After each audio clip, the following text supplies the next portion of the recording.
Good morning to our brave and hardworking lifeguards. I want to let you all know that I really appreciate the fact that you all are here early. We scheduled for a little bit later because there's another council member who's going to come in, so sit and enjoy yourselves. It's now near 9:30, but we're not on until 9:40 to 9:45, so just patiently wait, but I just want to say I appreciate the fact that you all are here and appreciate the work that you do. Thank you.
Good morning.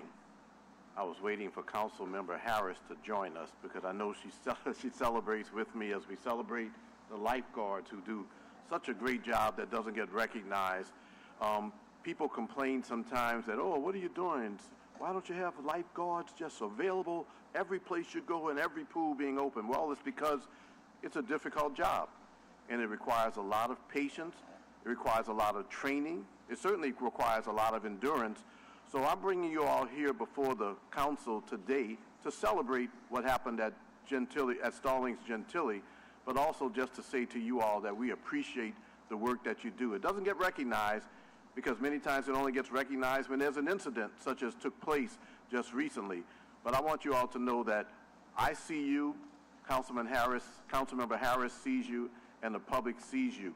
When you're out there, when you're clearly recognized as being committed to helping to save lives if something comes up, or to just be there because it's an important part of keeping people safe, I just want to let you know that we appreciate it. So Councilmember Harris has joined me today to recognize the Stallings Gentilly pool lifeguards. Recently, there was an incident where someone lost consciousness in the pool, and you all were there to save that person. It's important to recognize that that's your job. So I want to recognize you all by name, the lifeguards who are being recognized today, and I have proclamations in behalf of the City of New Orleans to present to you. I'm going to ask Mr. Barabino to come forward for a second to the microphone, Mr. Barabino, to offer some words in support of these lifeguards before I mention their name.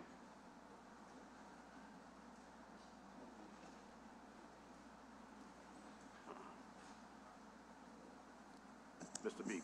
Good morning, Councilman. First of all, I want to say thank you all for acknowledging our lifeguards and the job that they do, the task that's at hand for them. You know, their jobs is, as their title spells out, to guard lives when they're on the pool decks. And we take it seriously at NORD, take it serious at NORD of the jobs that they do. You know, I'm excited this year that we were able to open 14 swimming pools citywide, and we're still planning to open 2 additional swimming pools this summer. But I'll be remiss if I do not recognize the leadership of NORD Aquatic Programs. You know, Ms. Giselle Jones, who is the director of aquatics, you know, all of the training, yes, please give her a round of applause. All of the training that our seasonal as well as year-round lifeguards go through is done in-house. It's done in-house because whether it's Giselle or whether it's our manager, who's more intimately known as JJ, one of our managers in aquatics, we have 5 managers that manage our year-round swimming pools, indoor swimming pools. Also, they manage multiple seasonal swimming pools. It's with their hard work and their dedication that they do to recruit, to train, and retain the lifeguards that we have. And as tragic as the situation could have been on Saturday, it's with the training that our lifeguards receive, but it's with the courage that they had within themselves to do their jobs, which was most important. You know, for these young persons, as you see, and all the lifeguards that you see behind were not part of the rescue, but they're all part of the Stallings Gentilly staff that guards. And Stallings Gentilly is our most highly utilized seasonal swimming pool of all of our seasonal swimming pools throughout the city. You know, so these young persons that you see behind us, you know, they were well trained, well equipped, and prepared to act. And I definitely want to acknowledge them, but I'll be remiss again if I did not acknowledge the leadership of our aquatics program, who train and prepare our lifeguards for real-time situations as they have acted. And we are grateful for the jobs that these young persons have done and are prepared to continue to do in a need. Thank you. Thank you very much, Larry Barabino, and thank you very much, Mr. Zell and JJ. We appreciate the work that you do. Yes, I am certainly honored to represent the district that includes Stallings Gentilly. And I tell people all the time about Stallings Gentilly to visit that pool. It's certainly a nice sized pool. It's a nice park. It's a great location. But I will tell them even more proudly now to go to that pool because we have lifeguards who did the job and will always be available to do the job. So thank you, instructional staff, and thank you to our lifeguards. Our Councilmember Harris. Well, Larry, I want to thank you and your team for training and preparing the young men and women who serve not only as lifeguards at NORD, but the staff at NORD, because I know that they are well prepared and well equipped in order to face any emergency that comes at them. And their day-to-day, just watching the people who use the pools and the gyms and the equipment, and making sure that everyone's safe and sound. I just want to thank you and your team and the leadership for everything that you do. So thank you. Councilman Thomas. No, just really to thank the managers, the senior lifeguards, Mr. Barabino, and especially all of the young folk. I don't know if NORD still has it, but I remember I used to have my junior lifeguard patch from San Bernard playground down in the lower Ninth Ward. Of course, I outgrew those trunks, right? But Radio and the guys who used to supervise the pool there, we had our lifeguard in our junior lifeguard program. It was one of my proudest moments. I kept that patch for as long as I could. So guys, and the thing that I never forget, Radio was one of the lifeguards. You know, in New Orleans we have nicknames. That was his nickname. And he used to tell us about being a lifeguard. He said that it was really less about swimming than about humanity and being mindful of danger, being mindful of opportunity, but also being mindful of helping teach people how to manage water. You didn't have to be Michael Phelps or Mark Spitz. You didn't have to be him, but if you could manage water, right? And I always remember that. He was saying, just learn how to manage water, right? You don't have to be a great swimmer, but you're going to have a respect for the water, and the water and nature will respect you. So I remember that from my junior lifeguard days. So God bless y'all and thank y'all. Thank you all very much. We're going to have proclamations for each of you all, and it basically says, whereas the city of New Orleans is renowned for its food festivals, famous citizens and foreign visitors, and whereas the city council takes great pride in paying tribute to events and activities, now therefore be it proclaimed by the city of New Orleans that the New Orleans City Council recognizes, and I have each of your names. Thank you for serving as a lifeguard and for protecting the residents of our city. Your brave service and its impact on other people is very much appreciated. Anthony Montgomery Jr., Jerry Honore III, Chandler Sears, Cameron Morris, Cazell Williams, Jalen Honore or Jalen, Aaron Albach, Dean Albach, Hector Campbell, and Jules Bruno. Come join me at the front as I present these proclamations to you and take a photo with the members of the council and the NORD staff.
out.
Ladies and gentlemen, we're waiting on our last council member, and then we'll get started.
Madam Clerk, we can get started.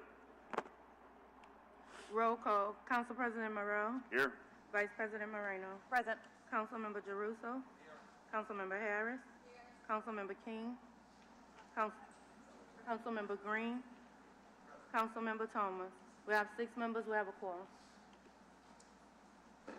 All right. First up, we have the invocation by Pastor Boutin. Here. Oh, all right. Pastor Boutin isn't here. Councilman Thomas, would you give us the invocation?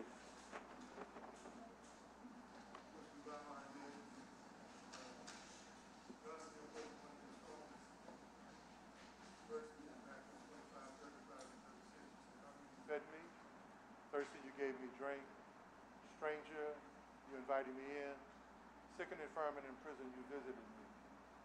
Let's continue to use your word in terms of how we lead with our humanity.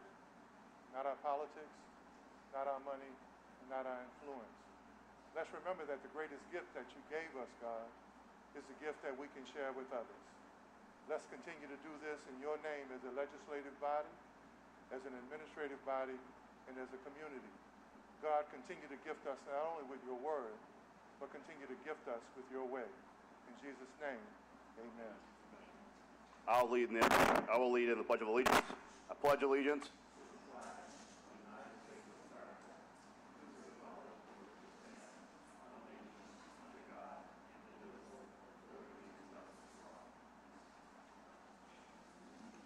All All right, Madam Clerk.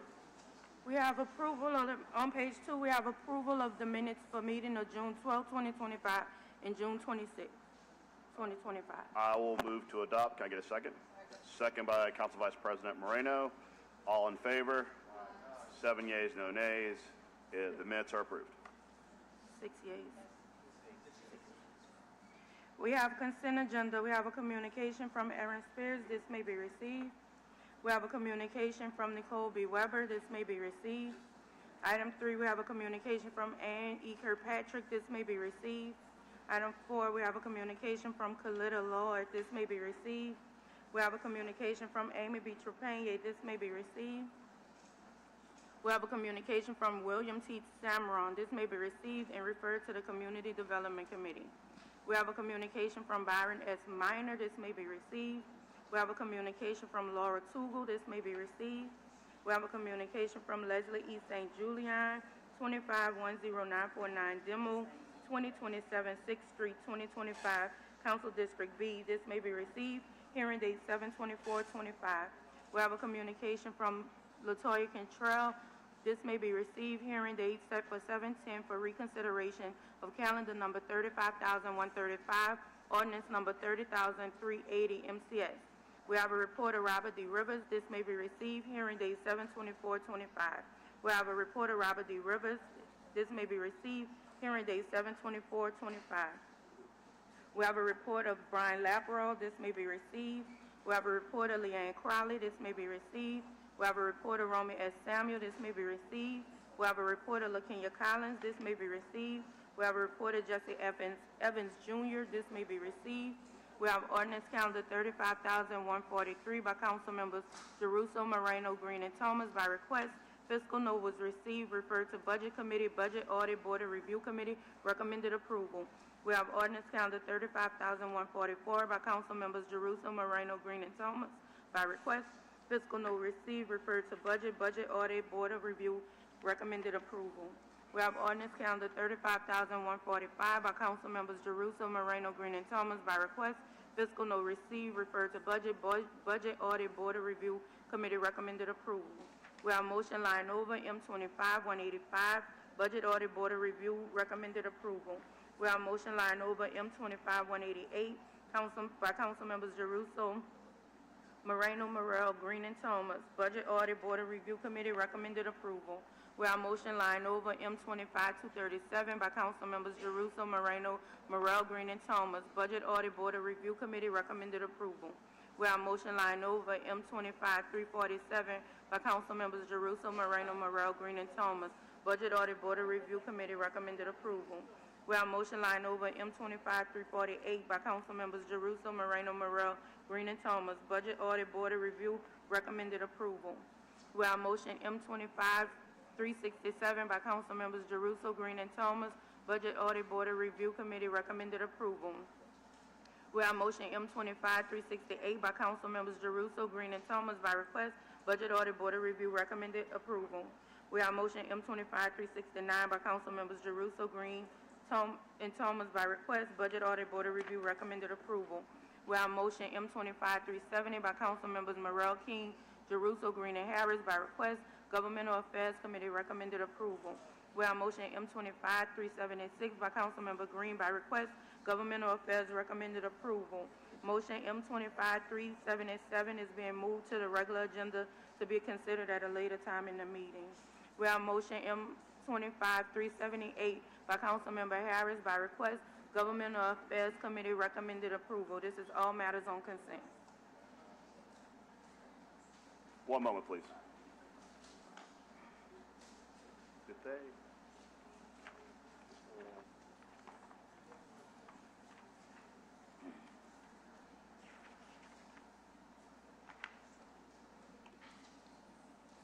Go ahead, Mr. Burnside.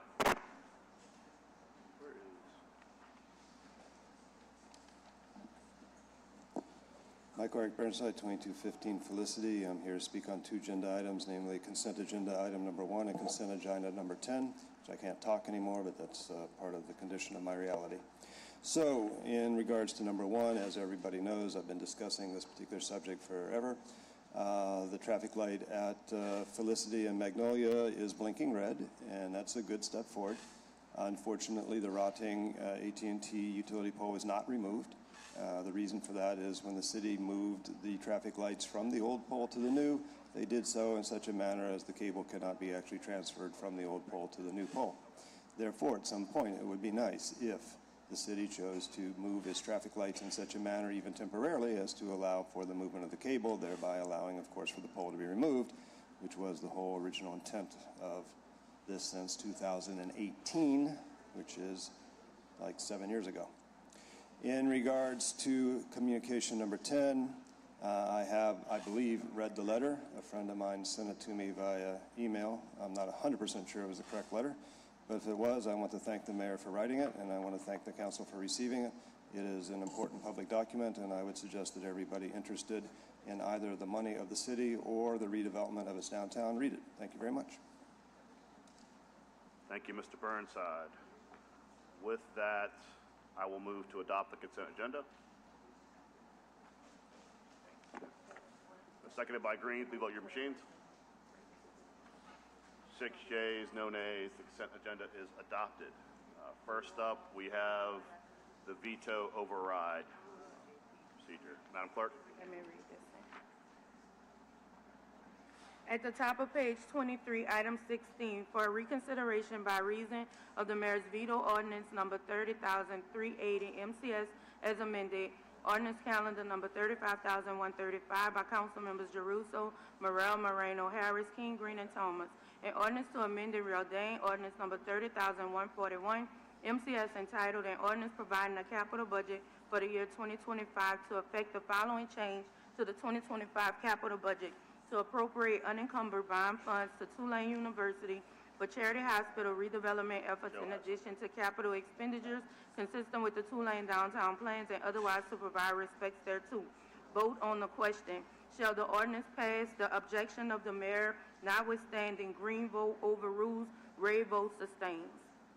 All right. I know that Councilman Jeruso has some comments and a presentation, I believe.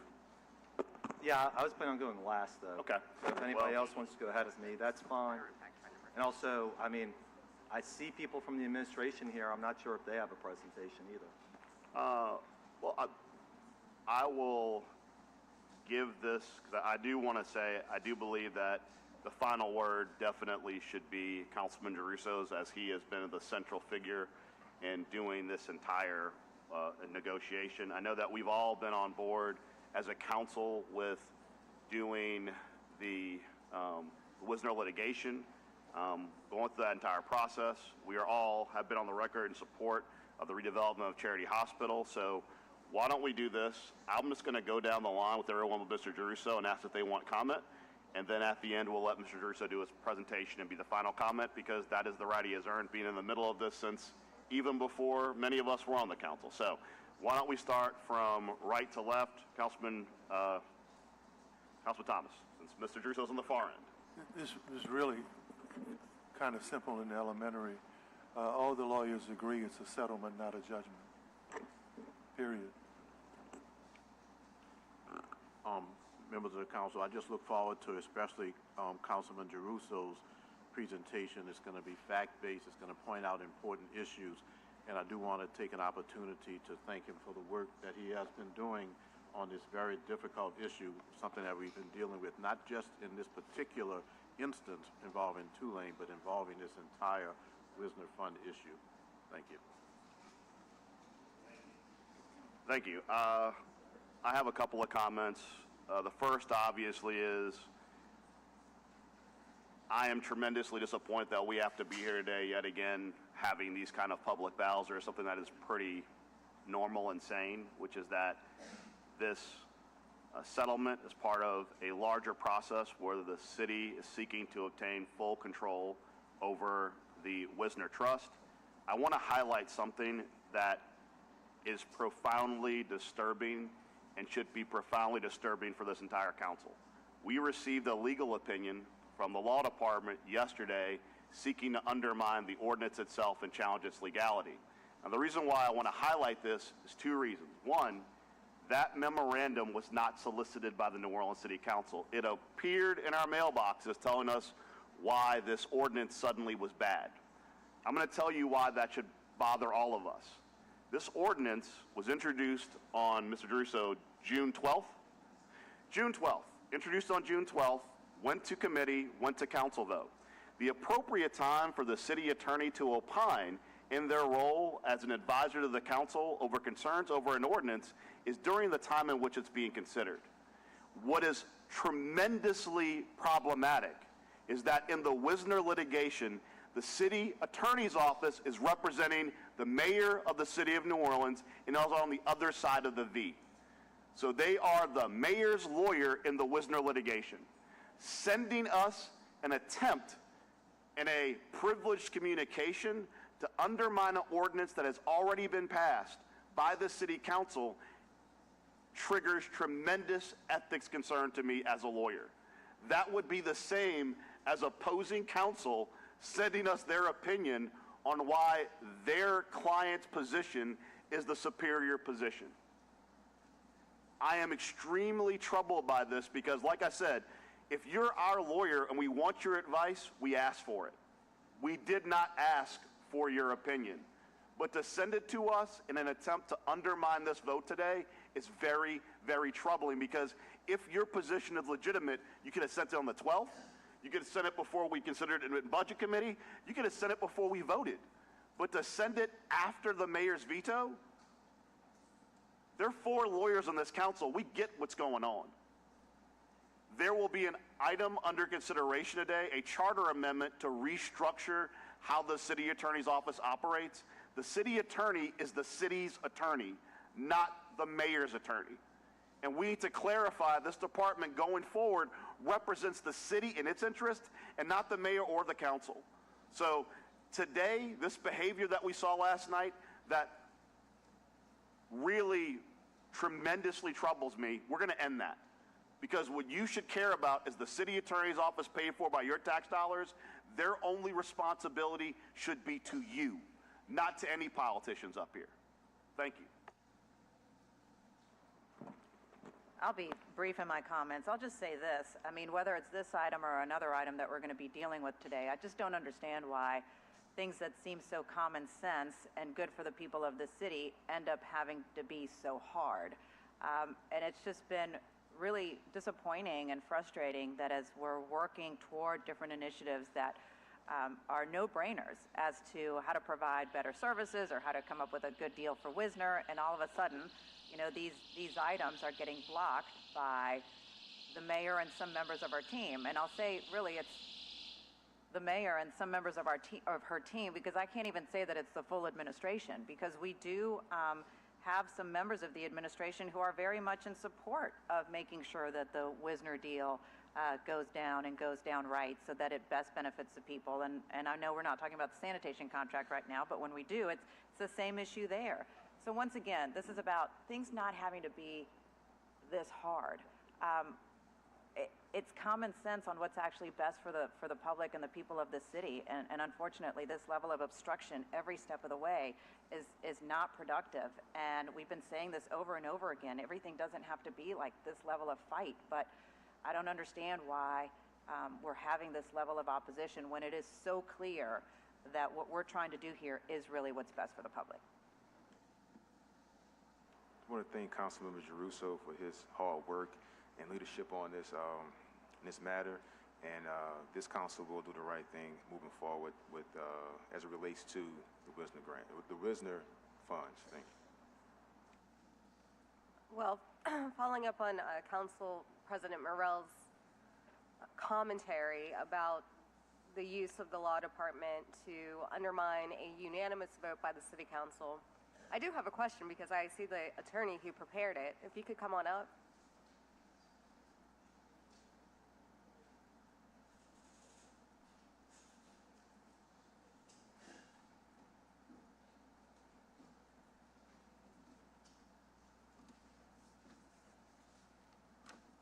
The privilege memo was directed to all 7 of the city council members and CC'd our counsel, Adam Swenzik. But again, I don't think any one of us asked you to prepare that memo. So who did? I prepared that memorandum. Upon whose request? It was prepared in the interests of the city, and this is just to give you a little bit of background. This issue has been for 40 years. I don't need the background. I asked you a simple question of who asked you to prepare the memo, because none of us sitting up here did. You didn't? Did you sua sponte prepare a legal memo? Well, the city attorney asked to prepare the memo. The city, Denisha Turner, the city Yes. attorney, asked you to prepare this memo. Yes. When? I don't, a few days ago. A few days ago, before the mayor's veto. No, it was after the mayor's After veto. the mayor's veto. Okay. Do you know who asked the city attorney to ask you to prepare the memo? Well, who asked the city attorney to prepare the memo? No, I do not. Okay. Thank you.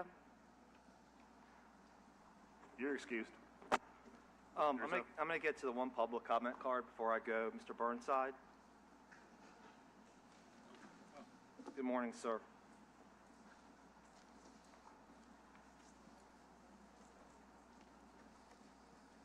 Good morning, Joe. My name is Michael Eric Burnside, 2215 Felicity. Our good councilperson Green says to say positive things, so I do believe in the democracy, and I do believe that 7 sitting voting council people do and should override the veto of a mayor who did and should have vetoed it. Having said that, I will say that it is not common sense. You are giving $20 million in exchange for 12% of Wisner. 12% of Wisner is a $1 million revenue stream. You are spending $20 million to gain a $1 million revenue stream. If all other 12% holders follow this lead, you will spend $120 million to receive a $6 million revenue stream. You will receive at zero 20 years from now exactly what you're spending now, and that does not include inflation, and that does not include opportunity costs.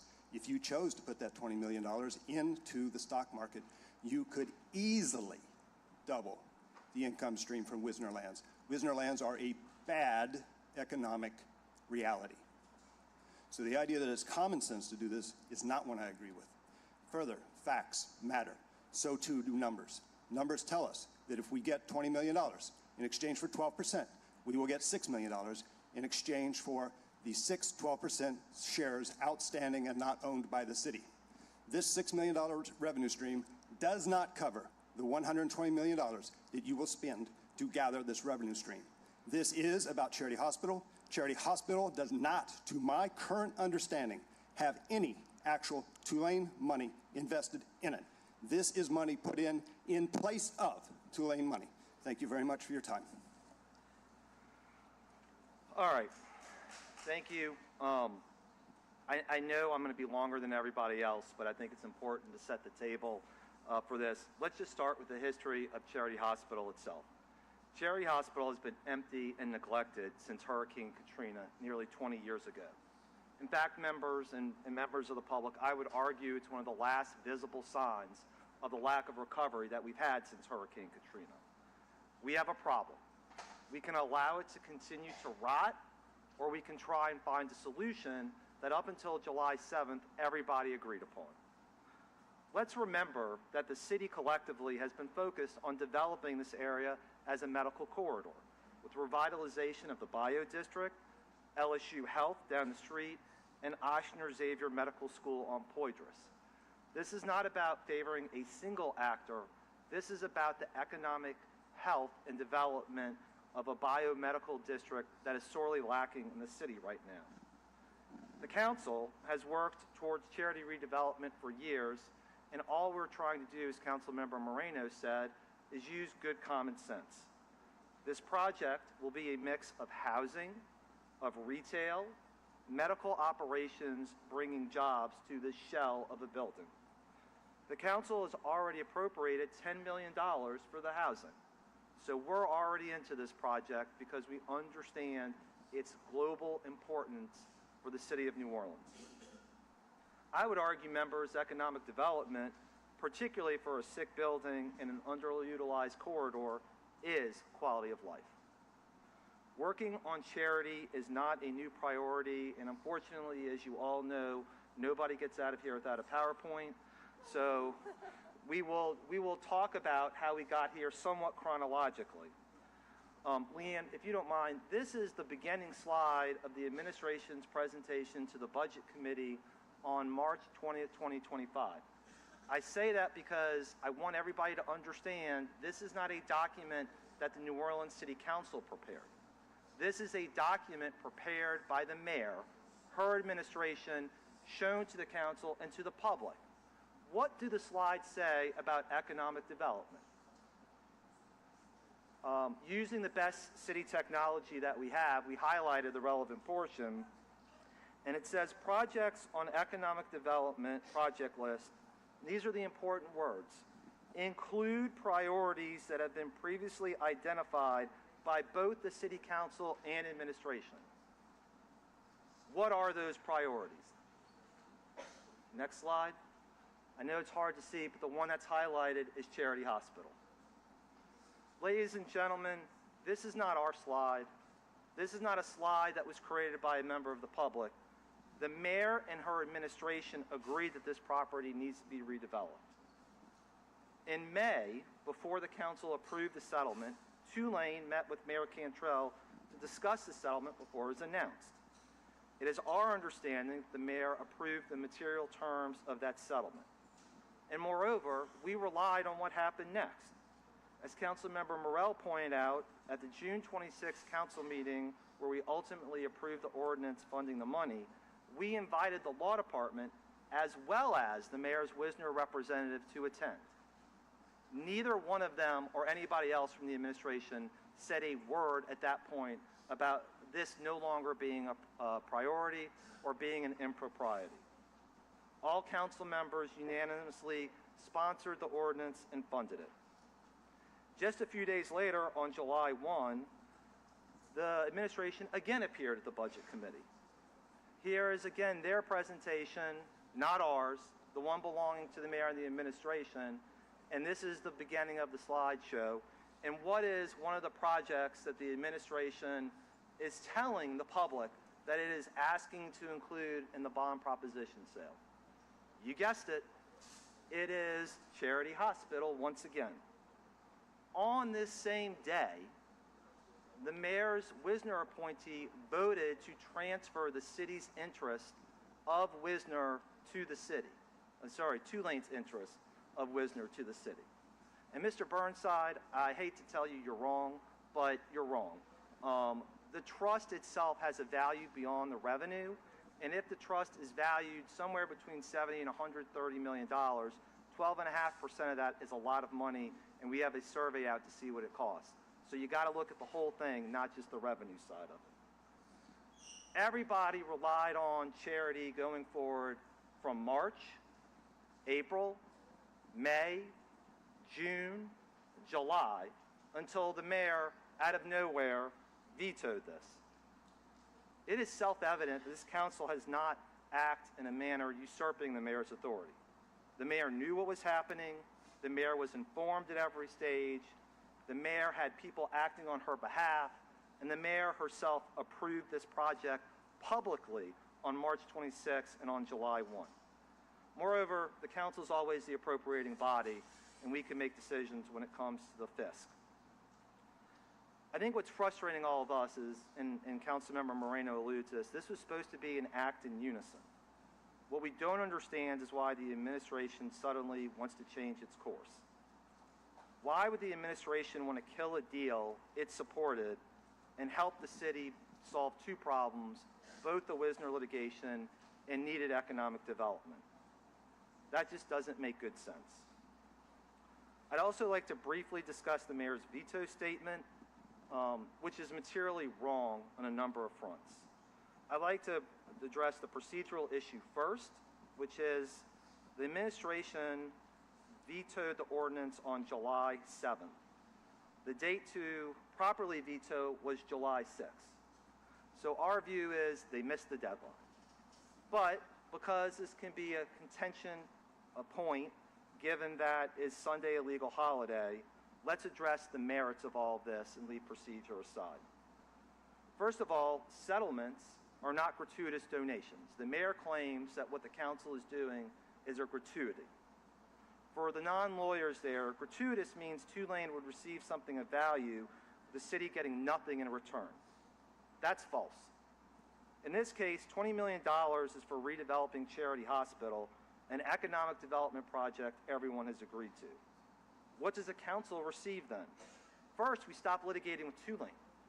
That saves us money. Second, the city receives the entire 12.5% interest in Wisner that belonged to Tulane, and not just the year-over-year revenue. That will vastly exceed $20 million over time. Third, the city is supposed to receive Tulane's funds that are currently held in escrow, an amount supposed to be around $1.2 million. I would really like to use that money to help the city of New Orleans and not just let it sit fallow as Charity has. The city also has claimed that this violates the judgment list a point Councilmember Thomas made. This is not true for at least a couple of reasons. First, remember, in the Wisner case, the council is the plaintiff. We are not a defendant in this lawsuit. We are not being cast in judgment. The judgment list is when the city is found to be at fault and wrong and owes money to somebody. We are getting something in return. That is really one of the worst arguments I've seen, and the fact that it's being put forward by the law department shows the self-serving interest that's here. Moreover, the council and the city will ultimately receive more than the amount that we've allotted to Tulane. How can that be a judgment or a debt when we're getting more in return? It's not even an offset, we're getting more. Moreover, the law department completely ignores one other point. What is later on the agenda today? We're selling $90 million in revenue bonds to do what? We're selling $90 million in bonds to eliminate the judgment list completely. There's no more line to step in, ladies and gentlemen. There will be no line at all. Might I also point out that the $90 million revenue bonds is by request, which means the mayor supports it passing today. This is a good deal for everybody. We should move forward. I want to thank our lawyers who are here, who've helped us tremendously in all of this, and my colleagues who have stood steadfast in wanting to do what makes good sense and what is ultimately in the best interest of the city of New Orleans. With that, I move to override the veto, seconded by President Morrell. Members, please vote your machines.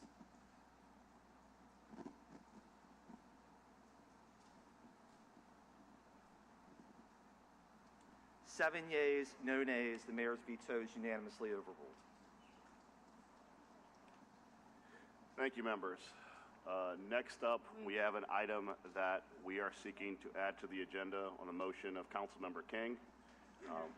Councilmember King. Vote to receive motion 25-392. All in favor? Any opposed? Hearing none, it's received. All right. We need a vote to add. Is there anyone opposed to adding this to the agenda? Hearing none, it's added to the agenda. We need a move in a second. Okay, what's that? We need a move in a second to add it to the agenda. King and Moreno move. All in favor say aye. Aye. Opposed? All right. Hearing none.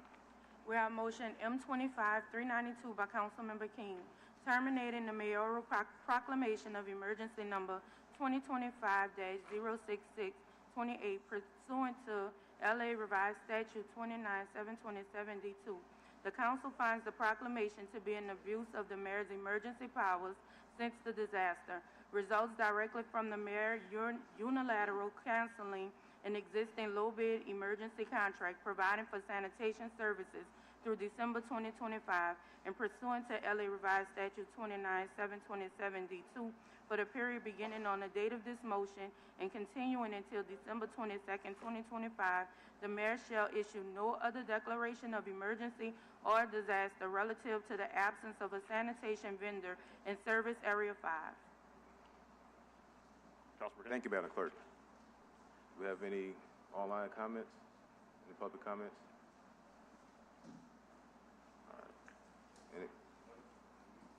None? Since it's under suspension, there's no online Okay, comments. okay. Any comments from the dais? I'll give one. Ladies and gentlemen, I just want to highlight something just logically regarding this.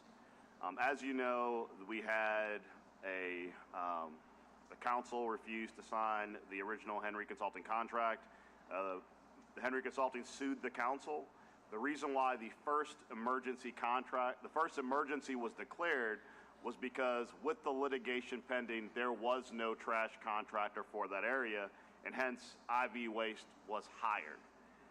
What is very interesting about this last emergency is the mayor, on her own movement, prematurely canceled the IV Waste contract while the litigation was still pending.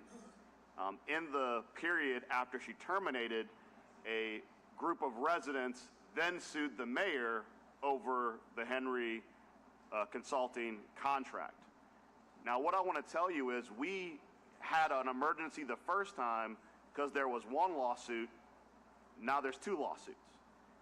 The mayor then declared a second emergency because there was no person to pick up trash on August 1st, but that was an emergency created by the mayor when she prematurely terminated the IV Waste contract.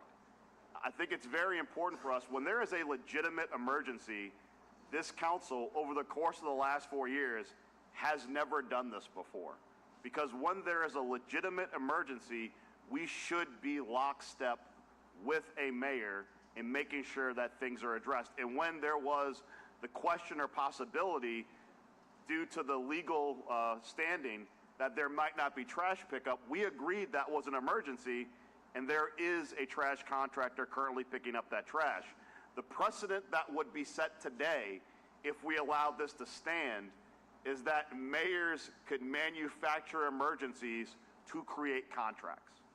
And that is why I support this measure by Mr. King, because if we allow this to stand in the future, if mayors want to switch emergency trash contractors or emergency contractors, period, they can fire the trash contractor and then say it's an emergency. They could fire any contractor, say it's an emergency, there's no contractor, and then re-let another contract. That is not a precedent we want set for any mayors. If there's an emergency, there's an emergency. We should not be manufacturing new ones. Thank you. Councilmember Moreno? Thank you. Once again, I'll just say this. Things do not have to be this hard. I mean, we have a reputable contractor in IV Waste that people are satisfied with the service. Continue to have IV Waste until all of the legal issues are resolved, and then ultimately put this long-term contract, which, by the way, is roughly about an $80 million contract, several years of an $80 million contract, and then put it back out to bid in a very transparent fashion, and so the public truly sees that this was a fair and transparent process. Once again, things don't have to be that hard. There's a very clear and easy solution here, and it's just disappointing to see that this is where we're at right now. Thank you. As everyone knows, there is an ongoing disagreement between the city council and the mayor about the right to approve sanitation contracts. This disagreement has been in litigation since December. When the dispute arose last December, the council, at the urging of the Department of Sanitation, CAO, city attorney, and the director of finance, approved the procurement of a one-year emergency contract for the trash pickup on the French Quarter and the DDD. We did this at the request of the Control Administration to ensure that there would not be a sanitation emergency, and that trash pickup will continue downtown during the litigation. To be clear, the council authorized the emergency contract, but it didn't manage the process or pick the emergency vendor that it liked. The administration procured a vendor and picked a vendor in an open and transparent process. The current emergency vendor was the lowest bidder and has a contract that ensures trash pickup through the end of the year. Yesterday, the mayor issued a mayoral proclamation of emergency declaring a trash disaster in the French Quarter and the DDD because there would no longer be a sanitation contractor in place at the end of the month. Declaration gives the mayor emergency powers under the state law to disregard a whole array of checks and balances when it comes to contracting. Typically, these powers are invoked where there is something like a hurricane or COVID that is beyond the control and that's beyond anyone's control and requires immediate action. So what's the disaster here? What is the emergency that caused this declaration? Well, as it turns out, the mayor in April tried to unilaterally terminate the emergency low bid contract that her team wanted and that was working perfectly. This unilateral action of canceling the sanitation contract is the emergency that the mayor will use to justify a new sanitation contract that is not low bid, but instead awarded to a vendor that she selects. Thankfully, the same state law that creates emergency powers also provides a check on the abuse of those powers. The state law that the City Council, as the governing authority of Orleans Parish, the state law says that the City Council, as the governing authority of Orleans Parish, may terminate a disaster proclamation and limit future proclamations on that topic by the mayor. That is what my motion does today. By terminating the emergency declaration, we are not leaving the French Quarter residents without options. First, there's an existing low bid emergency contract that the mayor requested in December, and if that doesn't work, there is now state law that ensures that the service will continue through the efforts and in partnership with the French Quarter Management District. This is common sense legislation that we're introducing. We have a proven product with this current sanitation provider in IV Waste that is in place until the end of the year. Several members of this council agree with keeping the current sanitation provider. Every resident that I've met with, that I've talked to, agree with keeping the current, every French Quarter resident that I've met with and I've talked to agrees with keeping the current contractor. Every business owner that I've talked to agrees with keeping the current sanitation provider. Mr. Bilber, can you tell us how rare it is that residents and businesses in the quarter are in 100% agreement?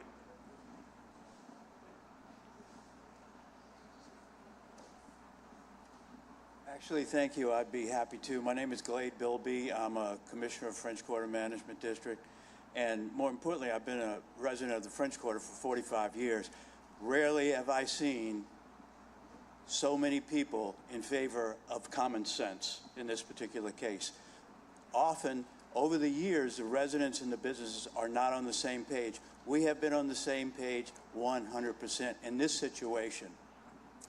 Given that, I think that we owe transparency and fairness to something in today's climate, politically, locally, federally, that I think we need to have this fair and transparent so everybody feels like this is done in the proper way, legal way, according to what you all are doing. I think the best thing to do would be, on your end, put the bid out again with the standards that are in place, with the standards that we see can be achieved and are being done in the French Quarter. Let the contract run out as was legally obligated to the end of December. That notwithstanding, pursuant to the Senate bill, let FQMD are that way. Thanks. Thank you, Mr. Bilber. So you heard a long-time French Quarter resident say that rarely you have this much cooperation. And I know for a fact that there are several members of the administration who believe that the current sanitation provider should stay in place. It seems as if there are only a few people in the city who believe that the sanitation provider should change. Now, I don't want to speculate as to why that is, but being human, you can't help but wonder why.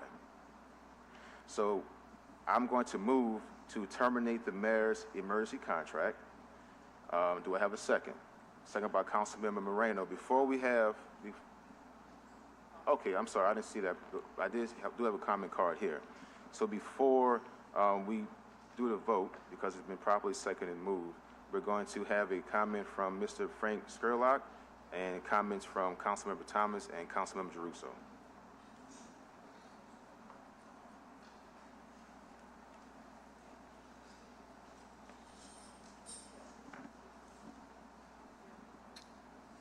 Greetings, y'all. Thank y'all for giving me the opportunity to speak here this morning. You know, first let me say right off back, and this is not about a political thing, but I am running for mayor, and that's a whole separate thing. Ironically, I ran for mayor of this city in 2017 because of Jazzland.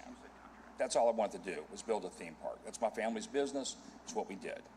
So I brought to the IDB a contract. I brought him a check. I had investment money. Sadly, it didn't work out that way. So guess what I did?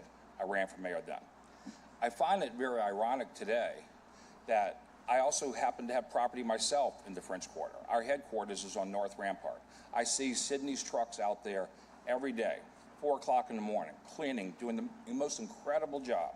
I have pictures right here of how pristine our city is. What other city have you ever seen a black truck go by that says lemon fresh? I mean, think about it. But here's the thing that troubles me the most. And this is what I'd like to present to y'all just to review before we get to the mayor's trying to, whatever she's doing here. Mr. Henry himself has the contract for Jazzland, Six Flags. I think that's known, it's documented in this chamber.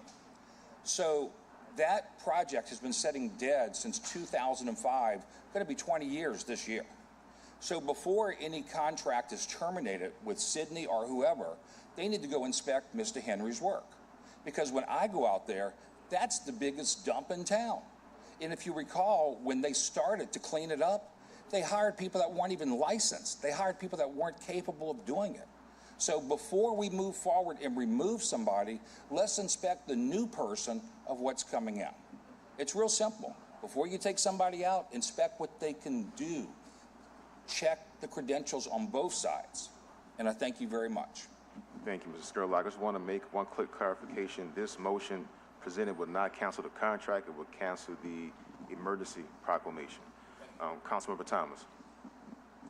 First of all, thank you, Councilmember King. I'm not going to support this motion, and I know a lot of it will be made out of it politically. But when you talk about procedure and authority, very few people I respect more than Ms. Billboard and the members of the French Quarter. And to show how political these things are these days, I have a text from Mr. Skurlock on Friday, May 9th, where he reaches out to talk about meeting and actually entering into business with Mr. Henry and asking me if I can convene that so that he could do something around a haunted house or something at the Six Flags site. So 1 minute, someone is good enough to do business with, and then the next minute, when it becomes political, we cast aspersions, especially about opportunity. And then here we have two African-American businessmen, Henry and Richard, who've been exemplary in what they do.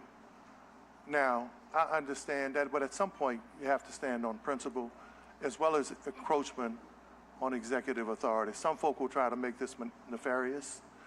Some folk will try to make this more than it is.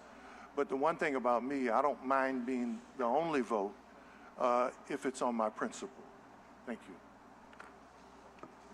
Since I was addressed, can I make a brief statement? No, we're going to keep, we've got a long agenda, so we want to keep the ball rolling. The fact of the matter is we would have cleaned it up. Councilmember Giarrusso? Yeah, all I wanted to say is to remind the body that I have to recuse myself on this matter because Phelps represents Mr. Henry. So I'll be doing so on this vote. Thank you. Councilmember Morrell. Yeah, I appreciate Councilman King taking this important step. Like I said, and frequently this is a policy disagreement we have on the council with some members. I'd really just truly believe that as a council, as an independent body, there are times, as Councilman King outlined, when this original emergency was declared, the mayor requested that the council vote to award the contract to IB Waste. Now, I want to tell you why that's interesting. We looked, and Adam, correct me if I'm wrong, the council has never voted on emergency contracts before. Is that correct? Historically, no. There is a rule for low bid emergency contracts. Those do come back to us. Okay, so on a contract like this, the council had never been asked by a mayor to vote on the contract. But because we were interested in being partners, interested in making sure, because going into the Super Bowl and this year, that trash will be picked up, the mayor asked the council to vote on the IV waste contract, and we did. We stood together in agreement that trash in the French Quarter must be picked up. So the mayor asked, we all were united, trash picked up. The emergency before us is an emergency that was created by the mayor herself. That is why I'm voting the way I'm voting today, because I wholeheartedly disagree when it comes to executive power, setting the precedent that if a mayor does not like a contractor, they can fire the contractor, then use the firing as an excuse to create a new emergency. That is not existing executive power. That is an expansion of executive power. And regardless of whoever the next mayor is, as a council member, as your council president, I stand adamantly opposed to mayors being able to fire contractors, then say the firing they did is an emergency to pick a new contractor. That flies in the face of everything this council should stand for as far as transparency and accountability. The emergency that created the hiring of Mr. Torres, which was litigation that Mr. Henry did against the New Orleans City Council, is still pending at the Fourth Circuit. The original emergency is still in place. There was no justification for firing Mr. Torres, and to date, there is no justification for using a fake emergency to hire the contractor who is at issue from the original emergency when they sued the city. So, I mean, the reality is I'm not for the expansion of power of mayors. I'm for transparency in government, and I am for us moving forward. Thank you, Mr. King, for bringing this. Appreciate it. So can we have the vote? 1 nay, 1 recusal, 5 yeas. Thank you. Motion is adopted.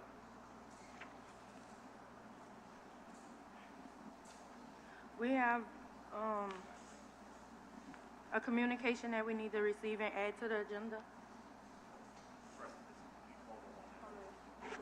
All right. We need a vote to receive.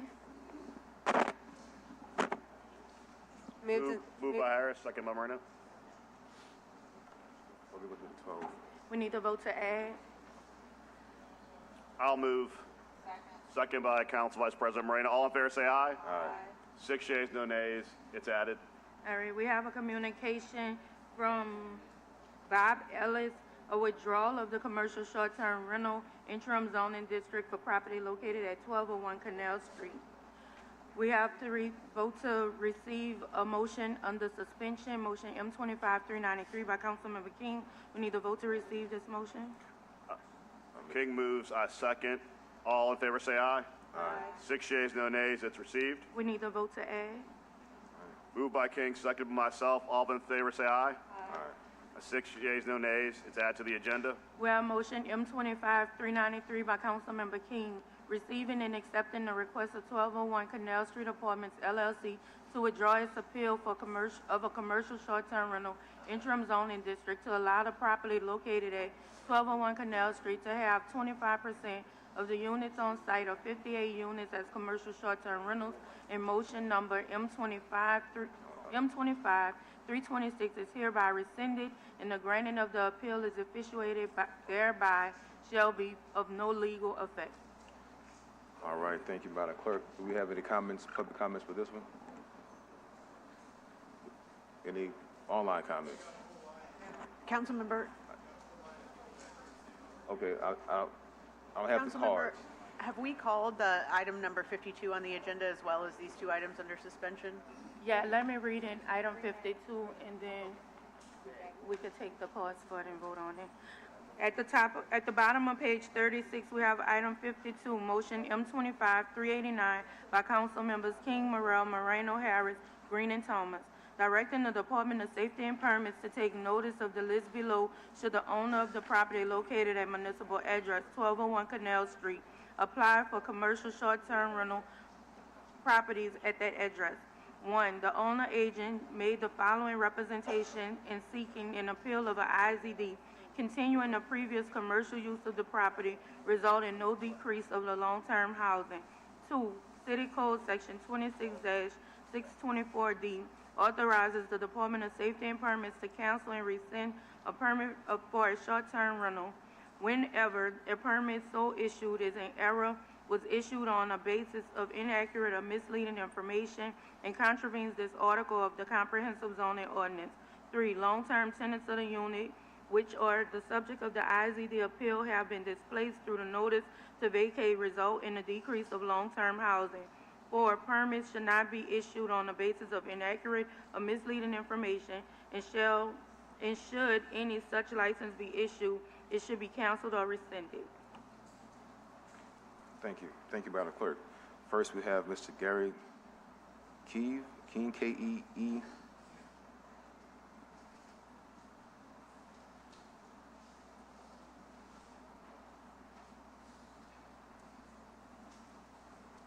Good morning, council members. My name is Gary Keene. I'm a full-time resident and homeowner at 1201 Canal Condominiums, and I proudly served as the first president of our condominium board. I'm here today to express my full support for the agenda item 52 M25-389 and to urge the council to put stronger safeguards in place against short-term rental operations, especially those led by developers or large-scale owners who do not reside in the building. As the first board president, I am appalled by what has taken place under the current board. Not one of the members lives at 1201 Canal. Their decisions were made in secrecy, without input from residents, and with no sense of transparency or accountability. The trust and sense of community that was once defined our building has been seriously damaged. I'd also like to call your attention to Section 26-628 of the Municipal Code, A through C of the Municipal Code. This section gives the council the authority to revoke STR permits and, if necessary, bar reapplication for up to 5 years.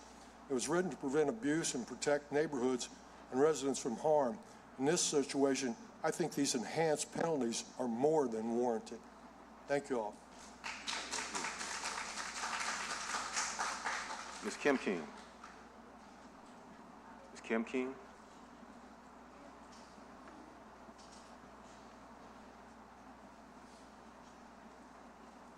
Thank you, Council. I'm here just to reiterate what we're here, but I also want to bring to the attention that you have the ability as a City Council to prohibit reapplication for up to 5 years.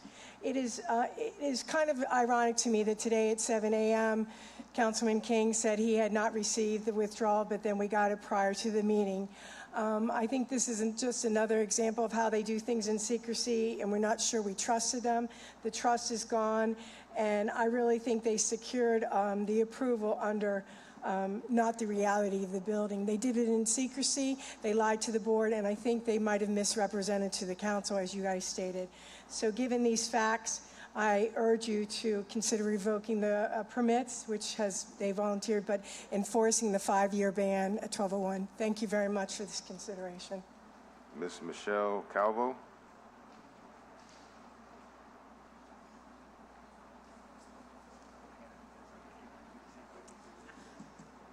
My name is Michelle Calvo, and I am an owner and resident of 1201 Canal Street. I thank the City Council for addressing this critical issue and commend the courageous renters who exposed the developer, Ely Corey, and his employees, Lee Quickie and Summer Mattis. Their deceptive plan to convert 25% of our condominium units into a hotel must not go unchallenged. The information that the developer, Ely Corey, and his employees provided in their appeal was not just a misunderstanding or a clerical error. It was and is a flat-out deception to the City Council members. While we appreciate the recent outcome to withdraw the evictions and to rescind the permit, it only scratches the surface of many other ongoing issues caused by developer Ely Corey, his companies, KFK Group, Inc., 1201 Canal Apartments, LLC, and PPE Properties, LLC, and his team at 1201 Canal Street. We request that the City Council, after this matter refer this matter to the appropriate agency for a thorough investigation into the developer's unethical practices. Additionally, we insist you hold the developer, Ely Corey, and his employees, Lee Quickie and Summer Mattis, accountable for the blatant misrepresentations in their application to convert long-term housing into short-term rentals. Our community deserves protection, and we should not allow the integrity of our processes to be compromised. We request that the council place a 5-year, if not permanent, ban on permits for short-term rentals at 1201 Canal Street. Thank you. Thank you, Ms. Calvo. We have Ms. France. Is Ms. France in? And I did get your documents as well, Ms. France. Good morning, and thank you so much for hearing us here, council members. I am owner, resident of 1201 Canal since 2017. I'm not going to repeat what my neighbors already mentioned, but I want to let you know that it is a vibrant community where neighbors who are renters and neighbors who are owners live together. I believe we have Section 8 housing we're sharing the floors with. It's a vibrant place to live, but it's definitely not just a luxury condominium.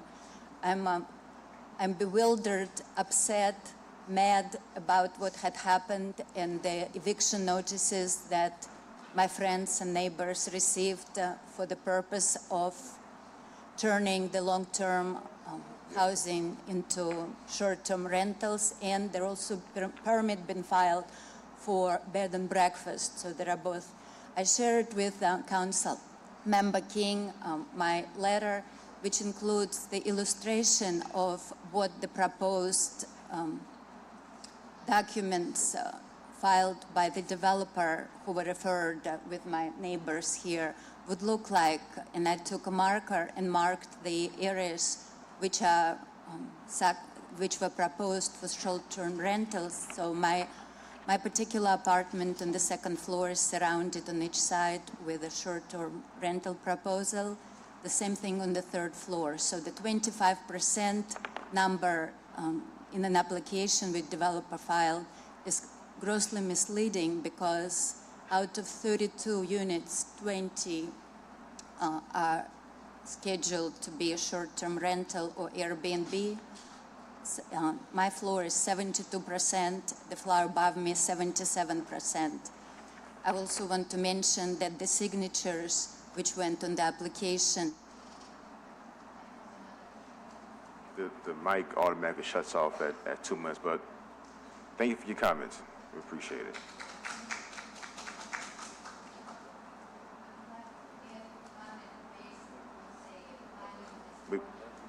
We had to keep moving, Ms. France, but we got your comments. We definitely appreciate you coming out.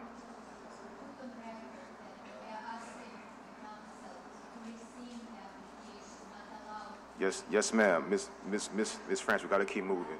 Mr. Maurice Flippin. Well, we definitely got you, Ms. France. Your concerns have been voiced and heard. Mr. Flippin.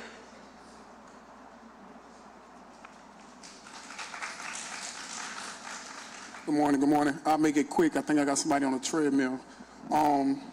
Congratulations on Declaration Day, what was yesterday, correct? Yes, yeah. Yesterday. Right. Congratulations. So now it's upon us to do our research on y'all to who we should vote for. And I want to start with the council that this whole process wouldn't have started if you guys would have did your research on the occupancy at 1201. Because if you would have did your research, they would have never got approved. But because they got approved, they put a letter out that had residents that have been there for 5 to 10 to 15 years that they had to vacate within 30 to 60 days. And for the past 2 weeks, you have families, you have elderly, you have everybody sitting over here that's been scrambling with anxiety and everything else to try to find somewhere to stay in a short term. You guys say every vote counts. But by the time it come to vote in the next couple months, over 50 to 100 people would have been displaced, and they wouldn't have been worrying about voting coming up because they would have been so stressed out on how to redirect their family. So I do put in a vote to not only, I heard the word that they rescinded their application, but what we really want to know is, because they rescinded it, how soon will they be able to reapply? We do ask you to put in a 5-year ban clause, whatever it is, that they won't be able to do it again. Thank you. Thank you, Mr. Flipper. Mr. Joseph Singletary. Good morning, everyone. Thank you for being here to hear us, and thank you to the owners that also have come here and speak about these issues. I just want to speak as a resident. It's really unfortunate to come home one day. Let's bring some realness to this matter.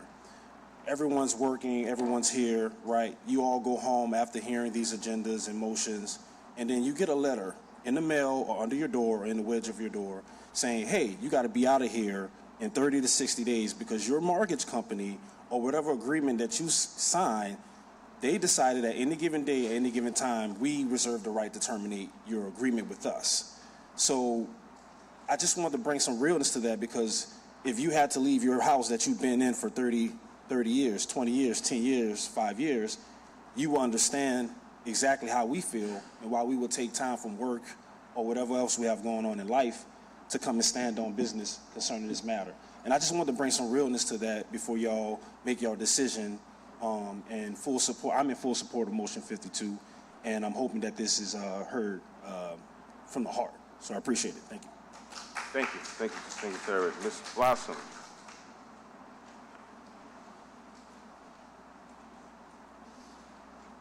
Yes, Ms. Blossom.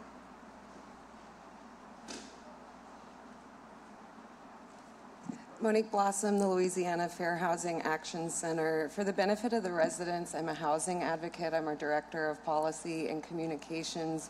Part of my work is advocating for stricter short-term rental laws, so that's why I'm here, since we haven't had a chance to meet. What really ruffles my feathers, aside from the deliberate lying and misleading on the application for the permit and the nefarious eviction and displacement of families, is that if I'm correct on the timeline, these residents had the good wherewithal to call the press reported, and I think that's how we all put this together. So this is no way for us to enforce short-term rentals and find the bad actors in our communities. It puts an undue burden on tenants to report bad actors and exposes that even our commercial short-term regulations are prone to abuse and bad actors finding loopholes. And so I'd like to join the residents in the call for a 5-year permanent ban from this particular operator receiving short-term rental licenses. In addition, just like short-term residential exceptions and appeals have caught us with our pants down, we find ourselves in this situation again. We have an interim zoning district. Right now, I think that we should throw an IZD on the IZD, if that's how it works, to eliminate the appeal process until the transient lodging study is complete, and we can pass new regulations. Thank you. Yeah, Monique, before you leave, I want to say two things. First, I agree with you. I think that the transient lodging study is supposed to be done this fall, and I don't think that as a council, and obviously we have the right to grant appeals or not grant appeals. I don't think we should be granting any more appeals. The transient lodging study is done this fall. But more importantly, I want to highlight Monique worked with my office to do healthy homes, and one of the things we initially got from the developer and others was these are not long-term units, and they were trying to use that argument because the leases are not from month to month. Part of how we defeated that argument is because all those units have healthy home permits. And if you go through the process as a landlord under the law that we work together on to get a healthy home permit, whether you're a month-to-month or an annual, you are identified as a long-term unit and not a short-term unit. So I want to thank Monique for all the help she did with me with doing healthy homes, and how when developers say, no, that's a short-term, it's not a long-term property, healthy homes helped us identify that this would be a rental unit taken out of commerce and converted. So thank you for your work on that, Monique. Can I say one more thing? Yes. I would love, in practice, no more appeals for commercial short-term rentals, but would love to see that on paper. Okay, thank you. Ms. Sabrina Heavely? Ms. Sabrina? Okay.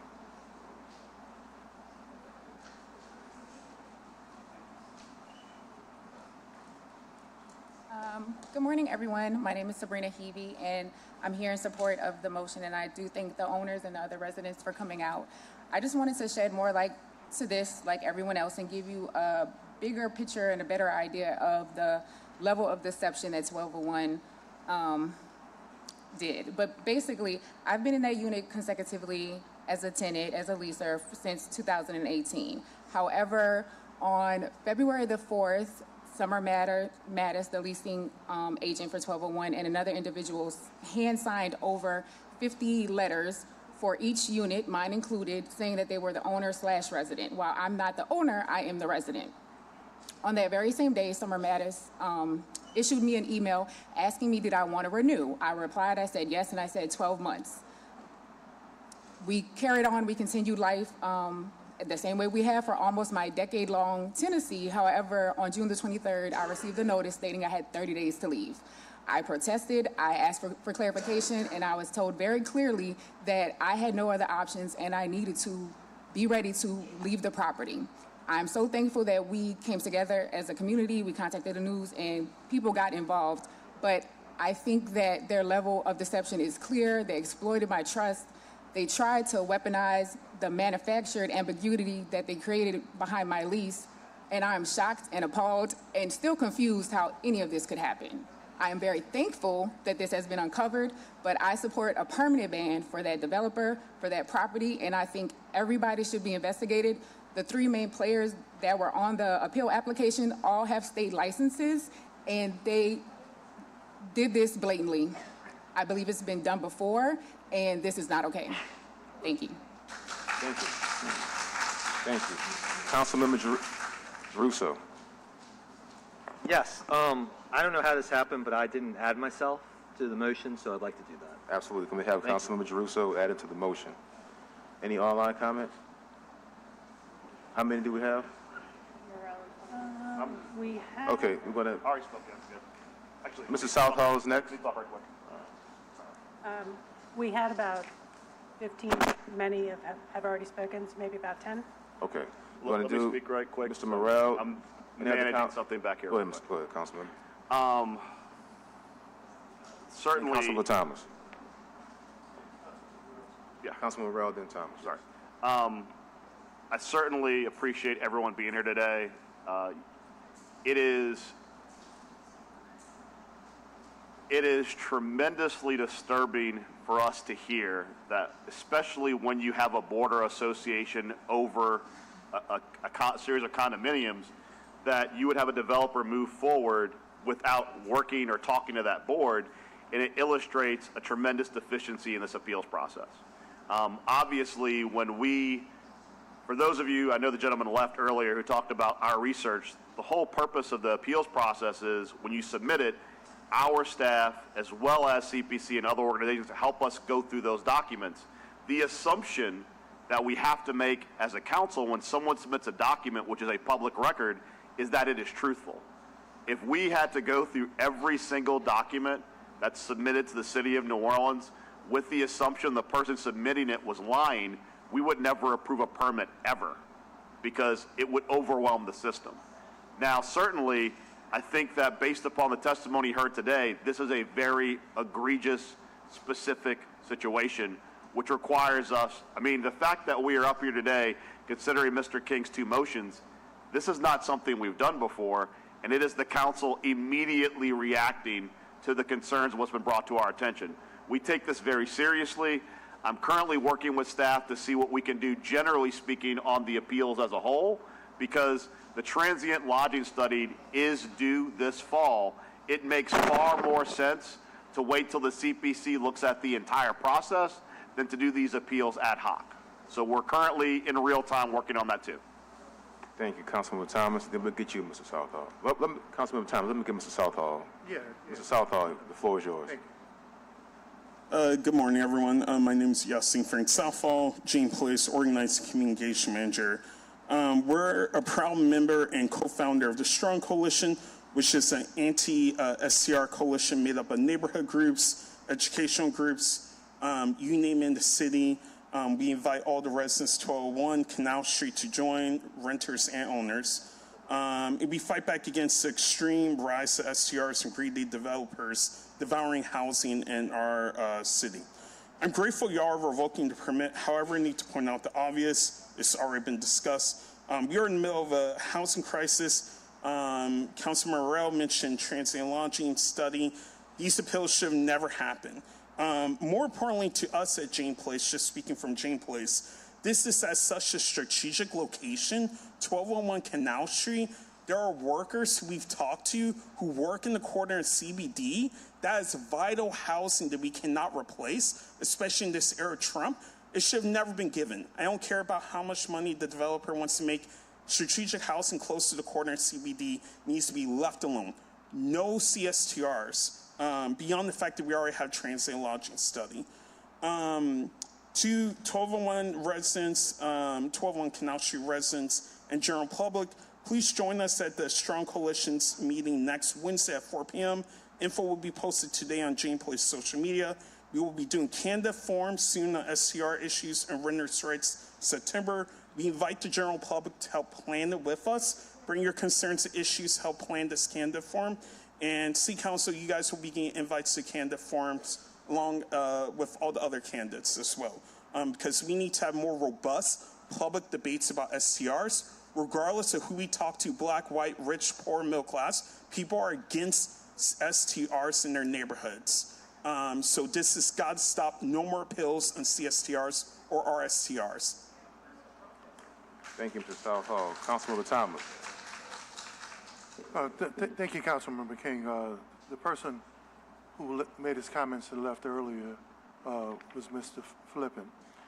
Him and his wife have dedicated their life to health and overall wellness. And what you probably heard was frustration that how could in a city where two people have committed their business and their time and their emotion to making us well, that you could have such a sick move by people who are in charge of people's lives. But this isn't new.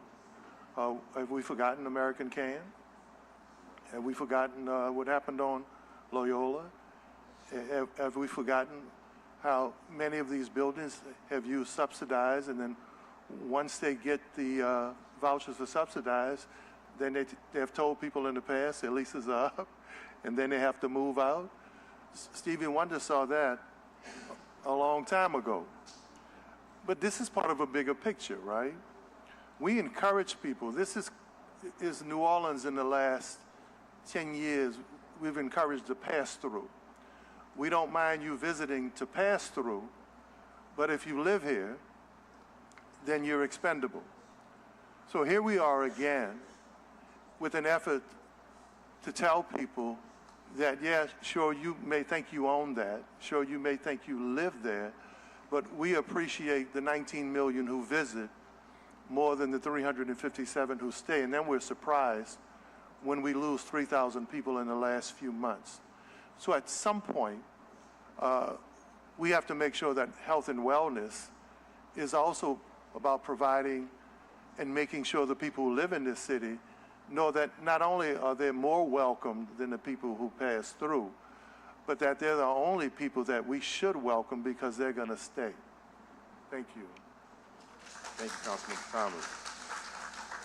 Because this motion approving the appeal was passed last month, the council, with the consent of the applicant's representative, is introducing a motion to rescind that approval.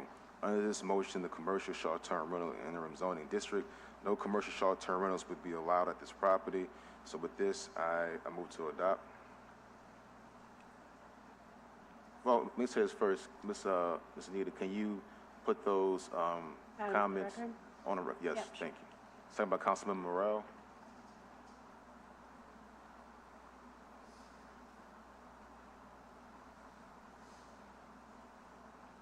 All in favor? Aye. All right, 5 yeas. Bless you. 6 yeas. 7 yeas. 7 yeas, no nays. I didn't see them, everyone. All right. Motion's adopted.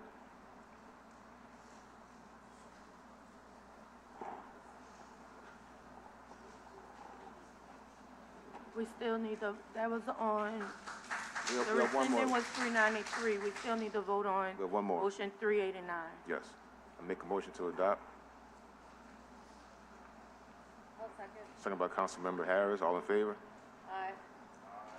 Seven yeas, no nays. That motion is also adopted. Thank you.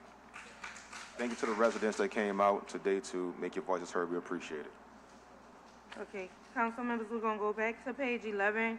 Item 31, motion M253787 has been withdrawn. At the top of page 28,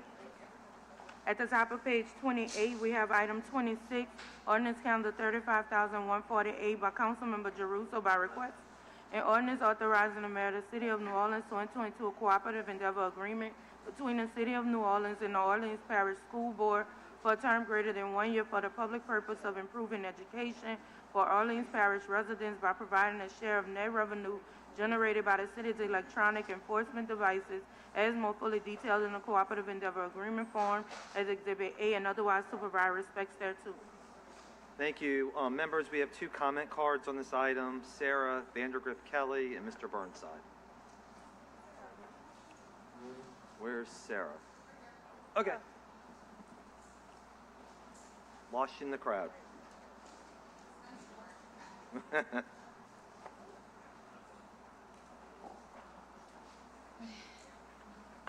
Good. Yes. Good morning. Sarah Vandergrift Kelly. I'm the Legal Policy Director for the Louisiana Association of Public Charter Schools. We are the membership association for other charter schools in the city as well as across the state. We thank the council for bringing forth this motion this morning. We support your efforts. Councilmember Moreno kind of stole my talking points of this should not be this hard. This is a legal compliance issue. The legal law that was put in place last year is very crystal clear. In addition, the hard work that has been put behind the scenes over the past year to come to this negotiated agreement, it's fair. It's a fair deal that more importantly is on behalf of students and is in their best interests. So we thank you all for this. We ask you to please continue standing by and supporting students of anything. This is where we as a community should be rallying. If you haven't followed the news, last week, LEAP results are out in our schools, once again, improving across the board. English language and math scores averages are up. We've increased by a point in each. So if there's any place we should be doubling down supporting, it's the students who are the next generation for this city, our next leaders. Again, we ask you, please continue supporting. We thank you for these efforts, and we wish we didn't have to be here, but thank you. Thank you, Sarah. Mr. Burnside?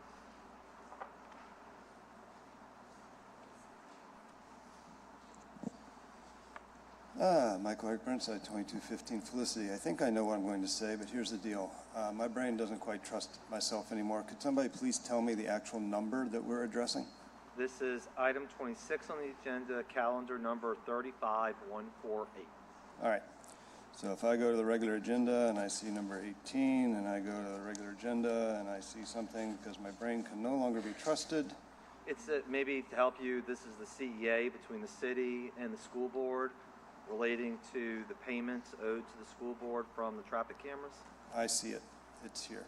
I have it circled. Great. Thank you very much for helping me. It's hard for me sometimes to get oriented. So I'll keep it brief. I was a public school teacher for 10 years. I'm not against kids. I'm not against kids learning, and I'm certainly not against them learning math. But here's the bottom line. This city's got a lot of problems. The main library closed the other day because it was too hot. It was too hot both for the people in it, and it was too hot for the people who worked there. The reason it was hot, of course, is because the air conditioning broke. Why did the air conditioning break? Because the city does not own, hire, employ, or otherwise have available a HVAC technician. I submit, no, not one. The city has problems. It doesn't need to go be looking at the school board to solve the school board's problems. The school board is elected. They are elected by the people. They have the ability to tax. They should solve their own problems. We got plenty of problems right here in River City. A.L. Davis Park's been broken for at least 3 years. Children do not play in a swimming pool because adults have not fixed it. We got our own problems, not the least of which is we got a cash flow problem. Super Bowl is not nearly the cash cow we all thought it was going to be. before we vote, I just want to reiterate the point Ms. Kelly made, which is this is a state law.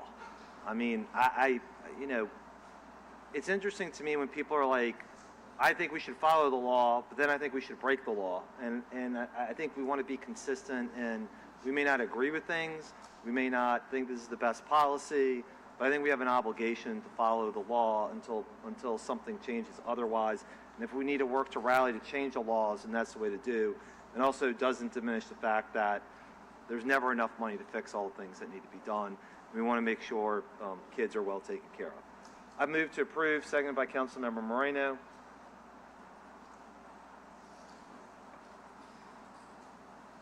All in favor? Aye. Aye. 6 yeas, no nays. And we can move into executive session.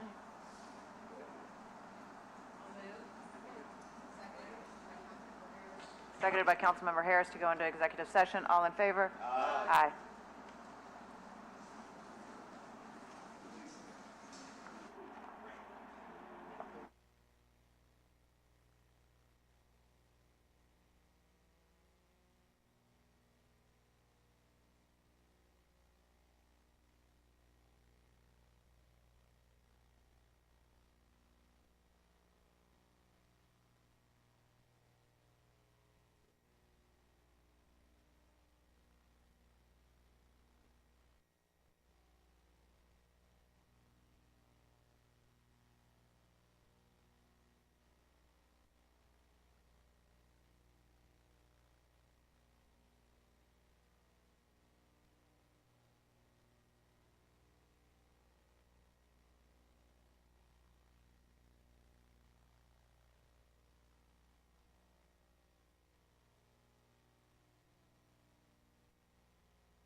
Roll call.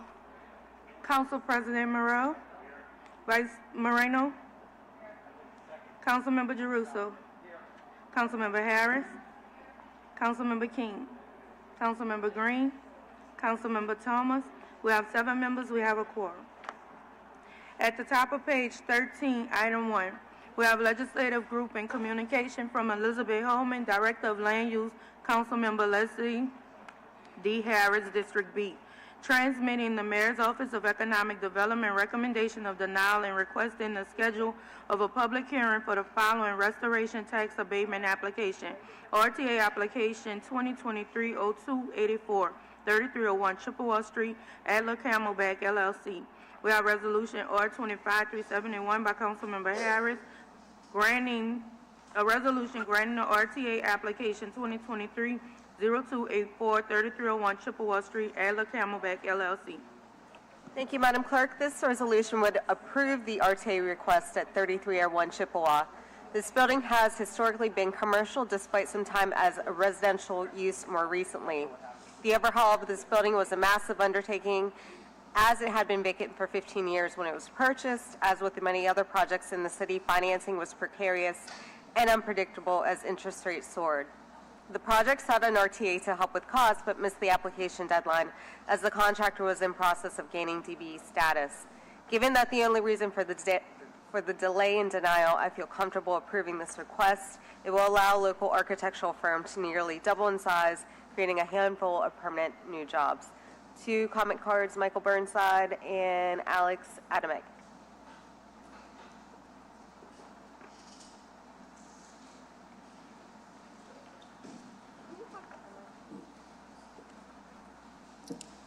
Hello, Michael Burnside, 2215 Felicity. I rise in opposition to granting this restoration tax abatement. I read it some time ago and unfortunately no longer 100% rely on my brain, but my understanding is that the architectural firm will grow from 6 employees to 12.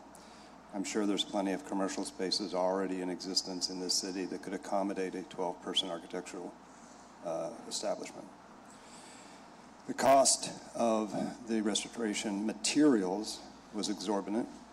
I did the math, and sadly, I don't 100% believe my brain right now, but I sent an email at the time comparing it to the materials for my own property, because the materials for my property were high quality, new purchase from Lowe's, including plywood and others, and I did do an inflation adjustment.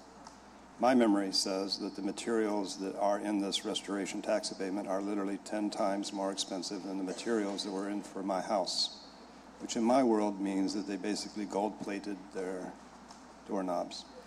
So I don't see any benefit to the taxpayer in the age of diminishing financial inflows to the city to grant this.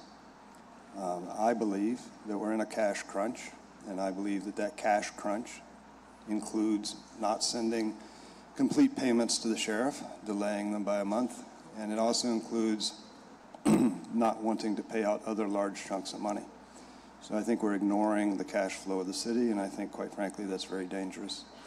And this sets a small, very, very, very small, but legitimate. My brain just stopped, so I will stop. Thank you very much for your time. Thank you, Mr. Burnside. Alex Adamek.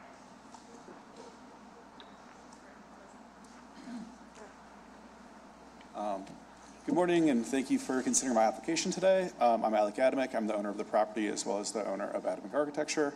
I wanted to thank Councilmember Harris as well as Liz Holman for working with me on this, and then as well Tracy Jackson and the RTA Review Committee, especially the Commission for their kind words during the review of the tax abatement. When I purchased the building in the summer of 2022, it had been without electricity and water for over 15 years. Areas of the flooring had collapsed. Many of the walls were open to the studs. The building was on the verge of collapse, but I wanted to bring it back into commerce to maintain the character of our neighborhood in Irish Channel. So a tax abatement is often a critical part of the redevelopment of a building in this type of condition. Again, it was kind of just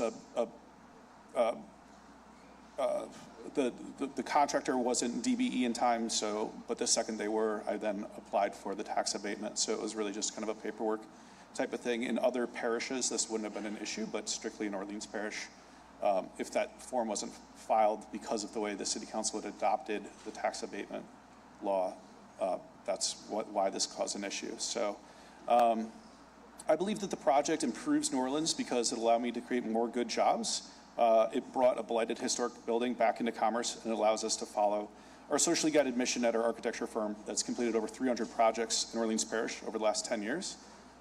So I would argue that this tax abatement will actually create more opportunity for the city of New Orleans. Thank you. Thank you. I've moved. Seconded by Councilmember Giarrusso. 6 yeas, 7 yeas. Thank you. At the top of page 14, item 2, legislative group and communication from Winston Foray, Director of Land Use and Constituent Affairs Liaison, Councilmember Freddie King, the 3rd District seat, transmitting the Mayor's Office of Economic Development recommendation of disapproval and requesting the schedule of a public hearing for the following restoration tax abatement application, RTA application renewed 2020-0242, 219 North Peter Street, 219 North Peter Street, LLC. We have resolution R25-385 by Councilmember King, a resolution granting the RTA applications renewal for 2020-0242, 2019 North Peter Street. Thank you, Madam Clerk. Mr. Burnside.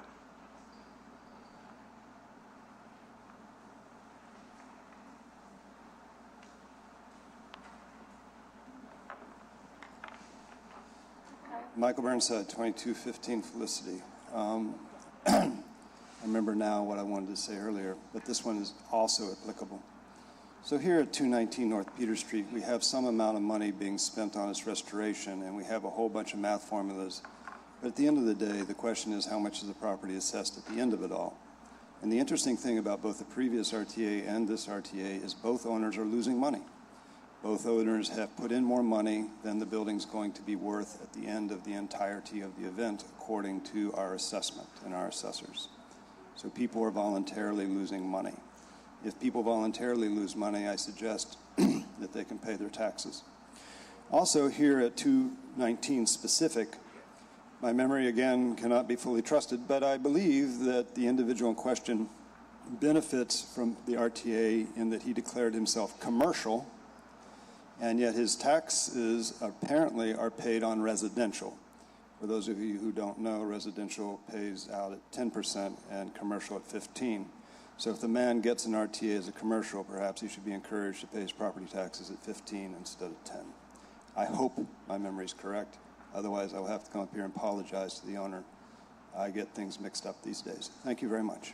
Thank you, Mr. Burnside. This project represents a substantial $3.4 million investment in the French Quarter, revitalizing an underutilized property damaged by fire.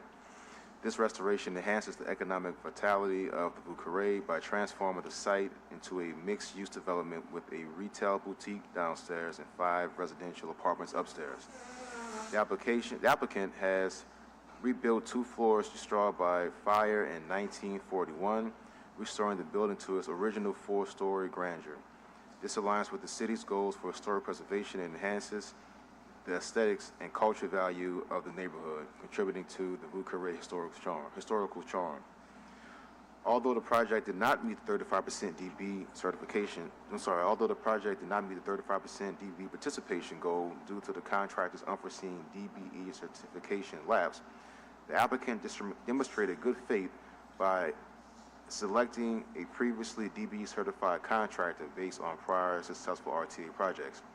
This shows the intent to comply with the city's goals despite challenges outside the applicant's control. The project increased the property's assessment value by 130% from $80,000 to $183,000, boosting the city's tax base and the long-term improvement of RTA incentives, similar investments fostering future economic growth in the city. With this, I move adoption. Second by Councilmember Giarrusso.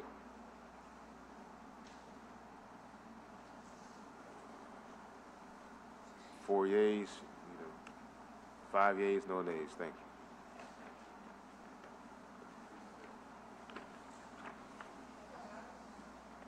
At the bottom of the page, item 3, HDLC appeal has been continued to the meeting of 7/24.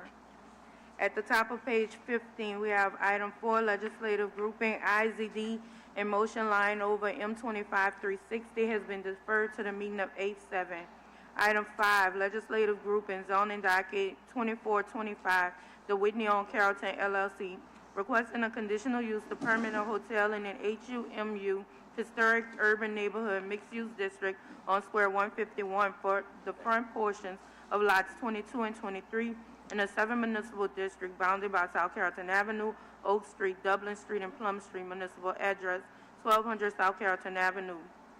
The recommendation of the CPC being for approval subject to 8 provisos. We have motion M25-381 by Councilmember Jeruso approving the applicant's request for zoning docket 2425 subject to 6 provisos. Before we get started, CPC, Mr. Lazel, I have like 16 or 17 cards here.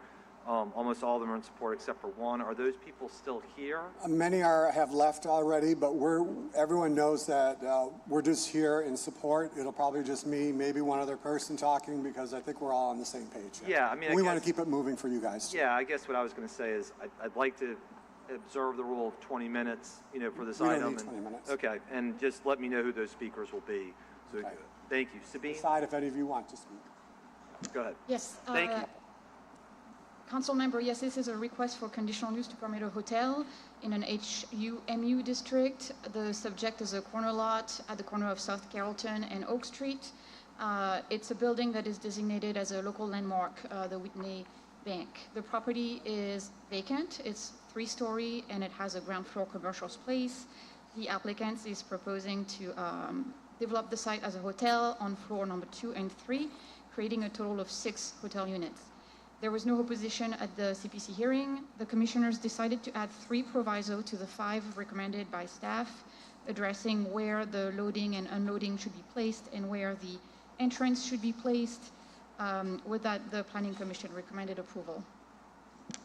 Thank you. Mr. Lazel? Ron Lazel, 1000 South Norman C. Francis, Zach Smith Consulting and Design. I'll keep this very quick. We had a wonderful NPP meeting, like 46 people showed up, so you're always wondering what that's going to be like, and virtually everyone there was in support.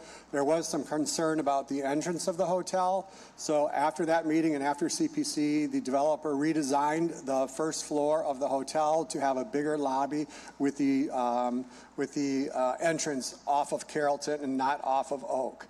I do want to address one thing regarding the clock. There's been an email that has recently gone out regarding the clock and with misinformation. He is restoring that beautiful clock on the corner. The lights are up. I've sent some pictures already to the Councilmember Jeruso, and the rest of that clock will actually be fixed, because right now the person who is fixing it is dealing with cancer and is having treatment. So as soon as he is strong enough, that clock is going to be fixed and is going to be working. So we're very excited about this historic building. Last thing, our client, after everything that we've seen today, would be happy to put a deed restriction onto our hotel that would state that this could never be used as short-term rental. Just from what we've seen today, we're happy to do that.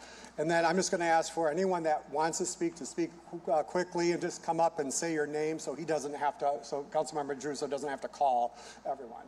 That's fine. Good afternoon. My name is Hank Staples. I own the Maple Leaf Bar at 8316 Oak Street, which has been showcasing the live music and culture of New Orleans for over 50 years. I strongly support the hotel project. It will bring people to the street. It'll continue economic development further west down towards the river, and it will help any of the restaurants and service industry is in the neighborhood. So again, I strongly support this project. Thank you. Thank you. Mr. Staples. Is there anybody else who wishes to speak? Come on. Please just say your name and address for the record, please. Thank you. Good morning. My name is Jane Carrier. Can you stand closer to the mic and just pull it down so we can hear you, please? My name is Jane Carrier. I you. actually come from a different perspective here. Not only do I own 8127 Oak Street, just behind the building, I also am raising my 3 boys in a home I own at 1227 South Carrollton, directly across the street. I grew up and was born at 1239 South Carrollton, just 2 houses over. So I give everything I have to this city. I'm a local ER nurse. I think it's important to look at every building that's historic in every neighborhood on a case-by-case basis and what it can bring to the neighborhood. I think this can bring a lot. It's a potential for great opportunity, and it's a chance that someone is willing to take, and this person has put their money where their mouth is, and the building is looking substantially better. There's no more dirty needles, no more human waste on the neighborhood. It is being kept up. It is being cared for. Believe me, as a hospital employee, I'm well aware of what this city needs, and I'm in the thick of it every night, graveyard shift. So I think it's important that we be allowed to give this person a chance to bring something to this community and this neighborhood that up until now, it has been nothing. Thank you. Thank you, Ms. Carey. Mr. Yang? Members of the council, good afternoon. I'm Min Yang at 8600 Oak Street. I'm an architect and the past president of the Street Association. As the current president has said, I and everyone I've spoken to on Oak Street are strongly in favor of granting the conditional use. Hotels are key. I know this as an architect and a student of urban planning and design, that hotels are a key component of a vibrant mixed-use area, and Oak Street needs this revitalizing boost. The project has already made a big difference. The owner is doing a top-notch job of restoring the building, and this gateway to Oak Street looks better today than it has in literally decades. You can see and even feel the optimism on the street. Now, the reason I want to speak is that the opponents have 4 main objections, and I'm going to explain why none of them hold up to real-life analysis. One is that compared to apartments, a hotel will strain the availability of street parking. I could say that after 30 years of managing apartments, that every working-age resident I have leased to has had a personal vehicle. I'm sure all of you, as residents of New Orleans, have at least one car parked at home every day. Yet when you're away at a hotel, you'll mostly walk or use taxis, ride shares, and public transportation. As for other uses like retail or office, or even the original use of the building, a bank, common sense should tell you that they can put equal or more pressure on street parking than a very small hotel that's right on the streetcar line. I should add that the owner has secured parking nevertheless for his guests at the new Whitney Bank parking lot, and that Whitney is glad to see that the old location is being restored. Next, loading and drop-off shouldn't pose a problem for traffic in Carrollton, since there's an RTA bus stop immediately in front of the hotel for a bus that is rarely in service, since the streetcar stop is just steps away. Another objection is that the diminution of the quality of life posed by a hotel. We all know that that depends on the type of guest and the... Thank you. That's your time. Thank you, Mr. Yang. Yeah, I know. 2 minutes goes faster than it seems. Anybody else who wishes to speak? Yes, sir. Please just state your name and address for the record. Hi there. My name is Jonathan Brown. I'm at 8700 Plum Street. I live in the Carrollton Riverbend neighborhood, and I also work on Oak Street. I think this is a great project. I think it's very encouraging to see that the developer is considering today's events already, willing to guarantee that it will never become short-term rentals. I think that's a great step of good faith on their part. And I'd just like to echo my neighbor's comments that it's already looking better. It's one of the most beautiful corners in the city at Oak and Carrollton. And I think just the redevelopment that we've seen, the work that's already been put in, it already has improved the environment and the feel of that area. So I'm excited to see this project move forward, and I think that everyone should vote yes. Thank you. Anybody else who wishes to speak? All right, just so the record is clear, I had 10 more comment cards in support. So there's pretty strong support here. In opposition, Susan Johnson.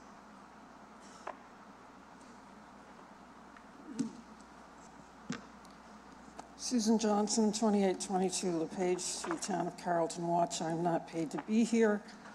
I'm a Carrollton native. My standing on Oak Street derives from my ownership of the Mizell's Fabrics neon sign, a designated classic sign per CZO 24.15.d at Nicholas. The owner of 1200 South Carrollton has 3 commercial STRs currently in operation, and I am concerned that while he will promise to run 1200 South Carrollton as a hotel with 24-hour staffing, he will actually finally use the building as a commercial STR with no staffing. I have an outstanding appeal, BZA 03825, for his non-structural renovation work permit, which my appeal tracks the shifting use of this property over time. Hearing date is Monday, July 14th. I predict that Mr. Nicholas won't make use of the conditional use he is granted today, but that he will wait until the IZD runs out in November for commercial STRs. And at that point, he will simply drop the hotel conditional use, which of course he may do by right. At the CPC meeting on May 13th, I recited a list of Mr. Nicholas's violations at his properties at 3008 Canal, 3016 Canal, installed illegal front yard parking, 5808 Magazine at Eleanor. 5 years ago, he built a second principal structure of 3 stories right on the property line. Waiver was issued by the BZA on February 24th, 2025. Since May 13th CPC hearing, following events, signage installed without permit on May 30th, June 11th, the clock. Great to hear it's going to be finished. July 1, Nicholas placed the 5808 Magazine Street property on the market for $1.35 million. Violations are still open. Thank you. Thank you. How many comments online? Just one. Okay.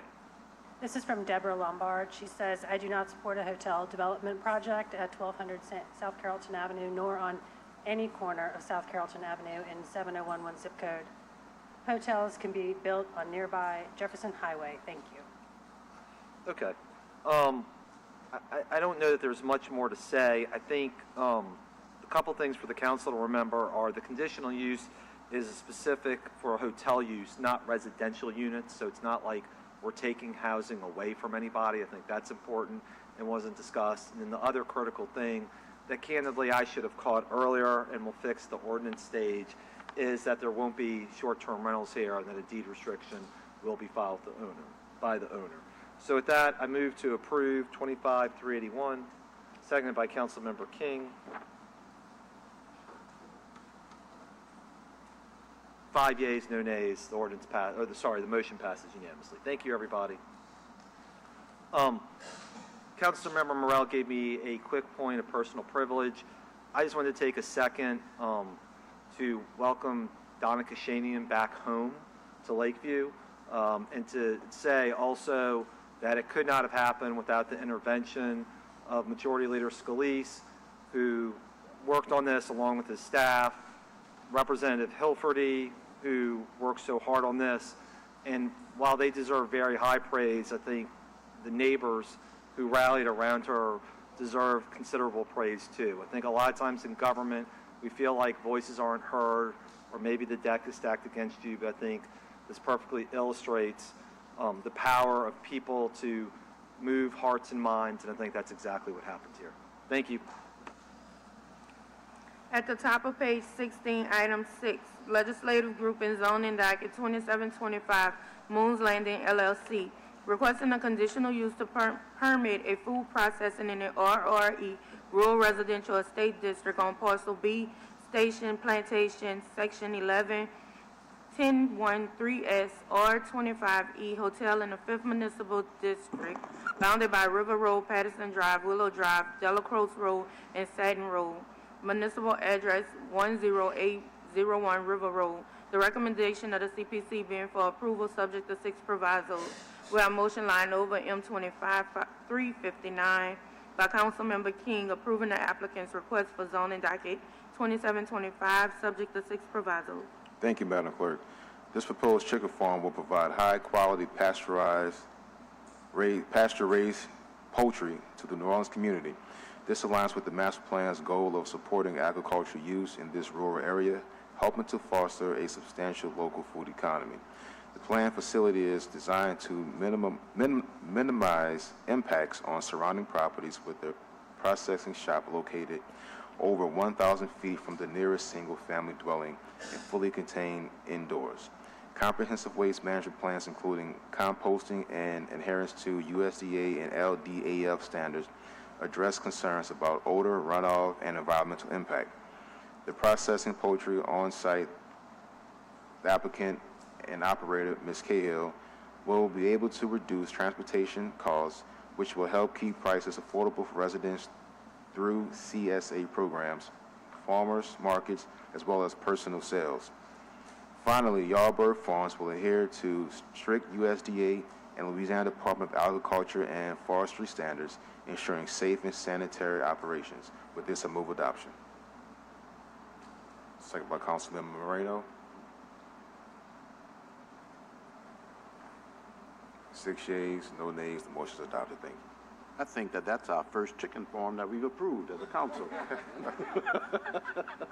Item 7, Legislative Group in Zoning Docket 2825, Infinity Fuels LLC, requesting a conditional use to permit a retail sale of packaged alcohol beverages in the BIP Business Industrial Park District on Lot B1, Section 42, T12S R12E in the 3rd Municipal District bounded by Shuffman-Tour Highway, the L&N Railroad right-of-way, Old Gentilly Road and Wilson Avenue, municipal address 8400 through 8436 Shuffman-Tour Highway. The recommendation of the CPC being for approval subject to one proviso. We are motion M25-382 by Councilmember Thomas, approving the applicant's request for zoning docket 2825, subject to one proviso. Though this is in my district, Councilmember Green is taking the lead on it.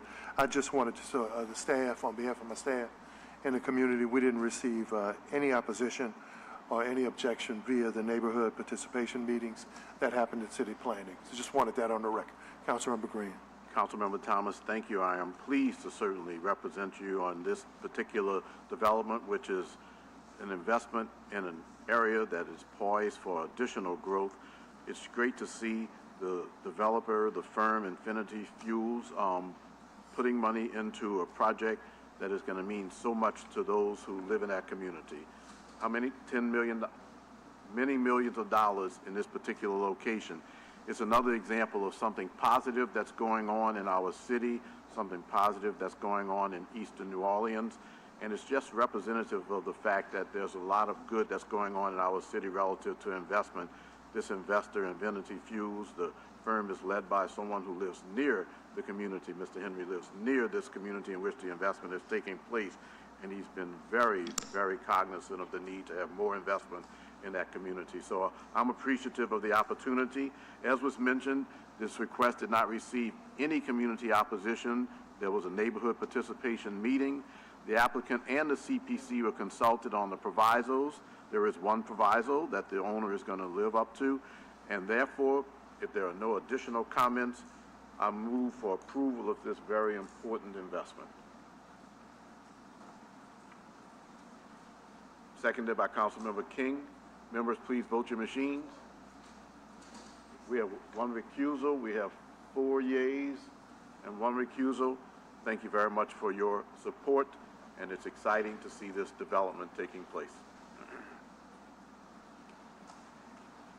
At the top of page 17, item 8, Legislative Group in Zoning Docket 2925, 1020 Rattle LLC, requesting a conditional use to permit a warehouse in an HUMU Historic Urban Neighborhood Mixed-Use District on Square 140, Lot 7 or 13, and Lot 14, in the 1st Municipal District, bounded by Rattle Street, Constant Street, Magazine Street, and Thalia Street, municipal address 1018 to 20 Rattle Street. The recommendation of the CPC being for approval subject to one proviso. We are motion M25-372 by Councilmember Harris, approving the applicant's request for zoning docket 2925, subject to one proviso. Thank you. CPC, can you brief us on your report? Yes, this is a conditional use to permit the reutilization of an existing warehouse building. Currently, the property is being utilized as storage, and the most immediate previous use was a brewery. Warehouses are conditional uses in this district, so the building, even though a warehouse structurally, can only be utilized as a warehouse through the conditional use process. There is no expansion to the building footprint that is proposed. The staff and the commission found the proposal to be consistent with the goals of the zoning district and the master plan, which specifically states the allowability of light industrial, including passive warehouses. There was no opposition at the CPC hearing, and the Planning Commission recommended approval subject to one proviso. Thank you. Ron Lazel? Ron Lazel, 1000 South Norman Street, Francis, Jack Smith Consulting and Design. Just to keep this very short, this is simply putting an existing warehouse back into commerce. Luckily, CPC is looking at this as eliminating things like this that take so long to go through the process. Thank you. Thank you, Ron. I've moved. I need a second. Councilmember King, thank you. All in favor? 6 yeas. Thank you.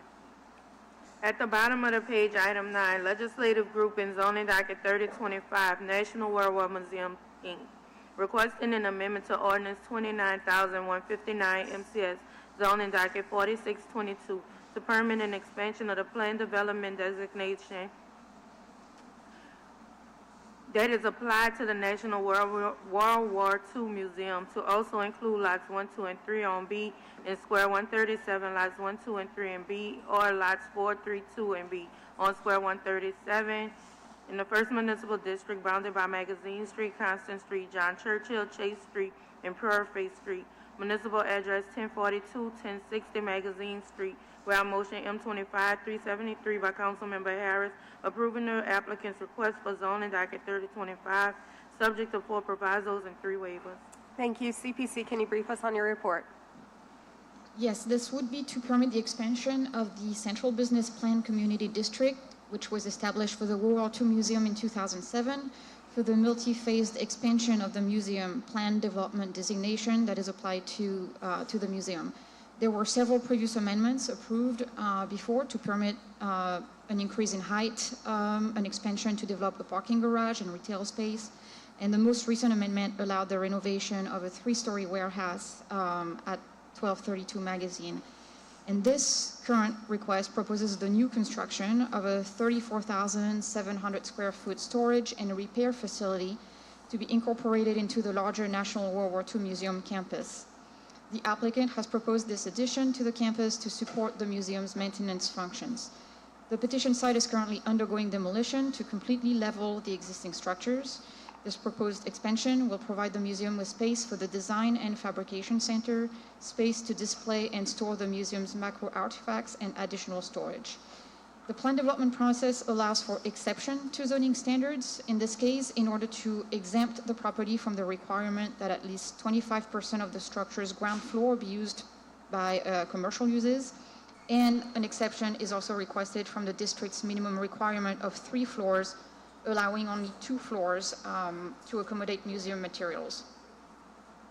There was no opposition at the meeting either. The Commission recommended approval subject to 3 exceptions and 4 provisos. Thank you. Any comments online or comments from the dais? I'll move.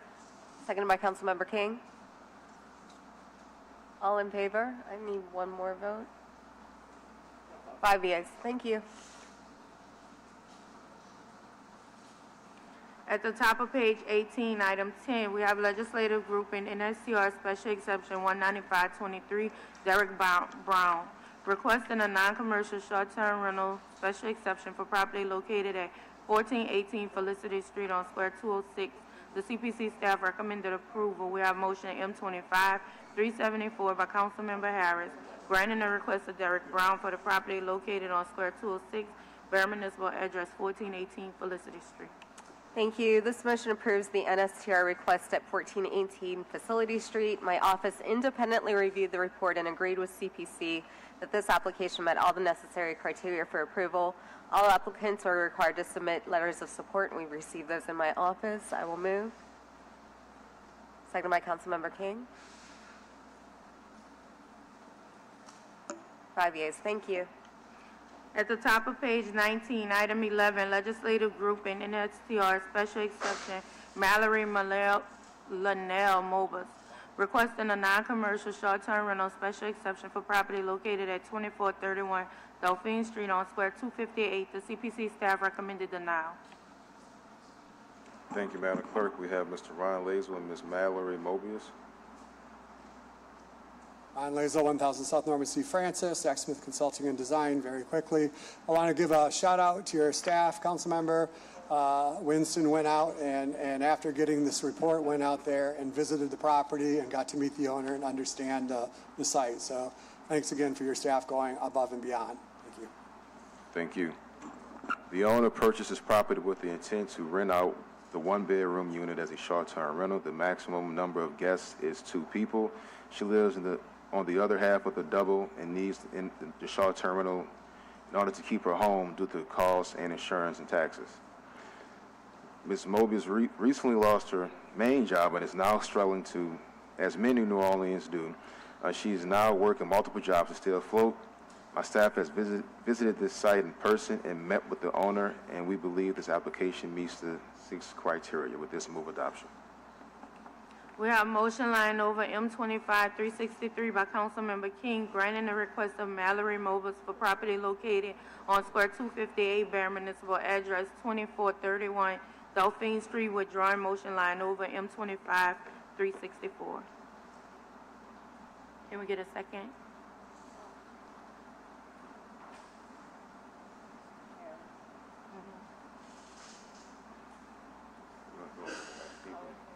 Aye. All in favor? Okay, we have enough. 5-2. yeas. 5 yeas, no nays. Motion is adopted. Thank you.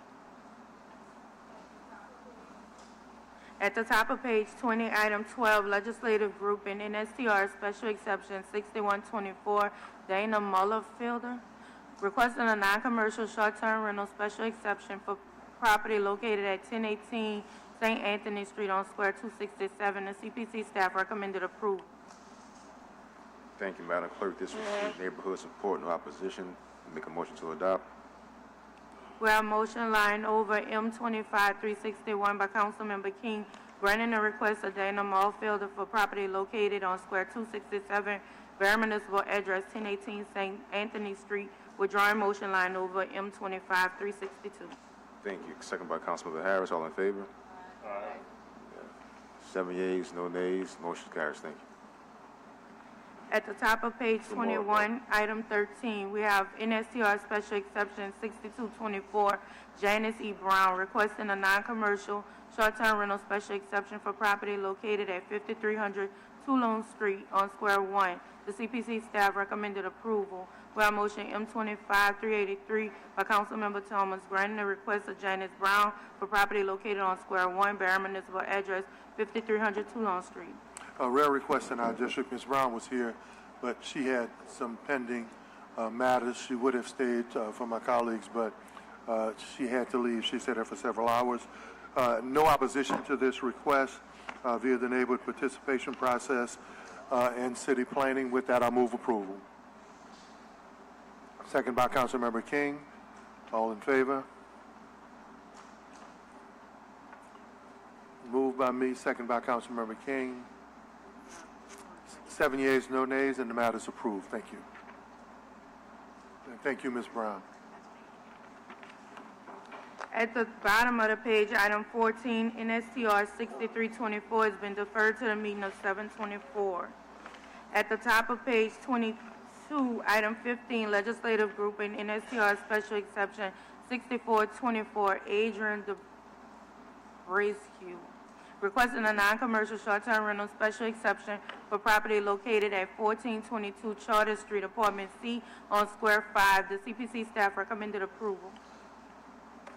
Thank you, Madam Clerk. Just want to record to reflect that we have 1, 2, 3, 4, 5, 6, 7 letters of people in comment cards in support, but no one wants to speak on the record. They all support.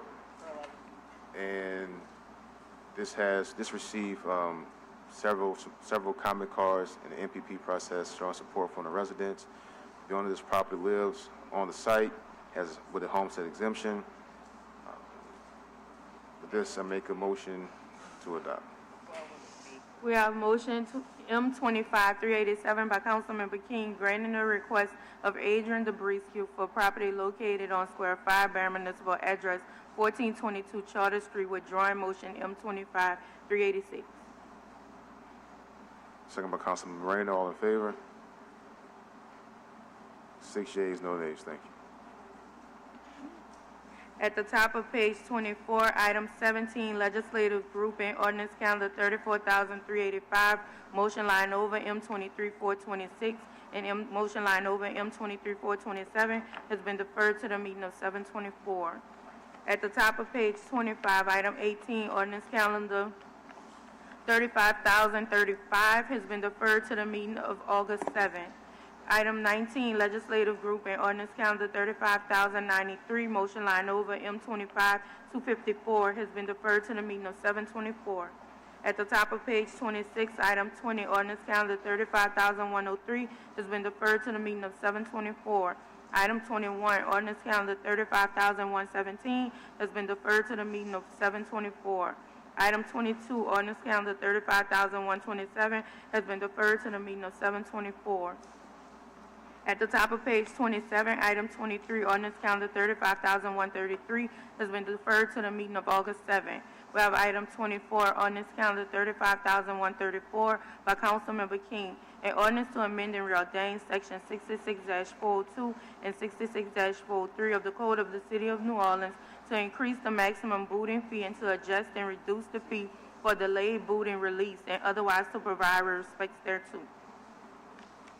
Thank you, Madam Clerk. This code amendment will increase the maximum booting fee from $90 to $121. This would also update the 50% fee reduction for delayed boot releases from $45 to $60.50. With this, I move adoption. Second by Councilmember Morrell. All right, 6 yeas, no nays. Motion is adopted. Thank you. Item 25, ordinance calendar 35,137 has been continued to the meeting of August 7th. On page 28, item 27, we have ordinance calendar 35,152 by Councilmember Harris, an ordinance to rename the park located at 1801 South Robinson Street to Barbara Lansing Keller Park and otherwise to provide respects thereto. Thank you, Madam Clerk. This ordinance is the final step in naming the new park in Central City after Barbara Lason Keller. Since the council has already passed the motion, this is simply a procedural vote to finalize the renaming. I'm very excited about this park, and it should be completed by the end of the summer, early fall. Seconded by Councilmember King. All in favor? 6 yeas. Thank you. Item 28, ordinance calendar 35,153 by Councilmember Green by request. An ordinance to authorize the mayor of the City of New Orleans to enter into Amendment Number 1 to a previously executed cooperative endeavor agreement between the City of New Orleans and Sustaining Our Urban Landscape relative to the value public purpose of tree plantings and community engagement around tree plantings as part of the City of New Orleans Urban and Community Forestry Program awarded to amend the scope of services as more fully detailed in Amendment Number 1 to the CEA as Exhibit 1 and otherwise to provide respects thereto. We're continuing on the effort to reforest the City of New Orleans, especially in certain important areas.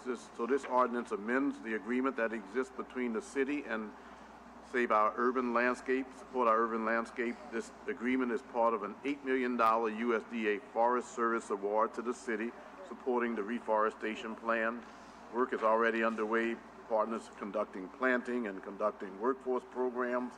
So this amendment simply updates the scope and budget of SOL's work over the grant period of performance to account for cost escalation. So again, the work is already being done. This is an amendment to an existing contract.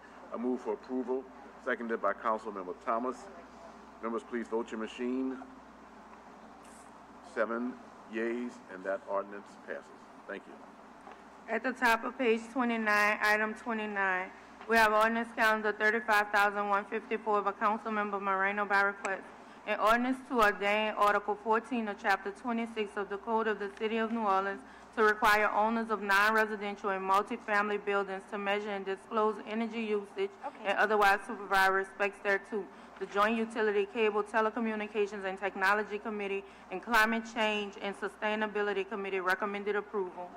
Thank you, Madam Clerk. Members, this is the benchmarking building emission ordinance. As you all know, we worked on this really for years.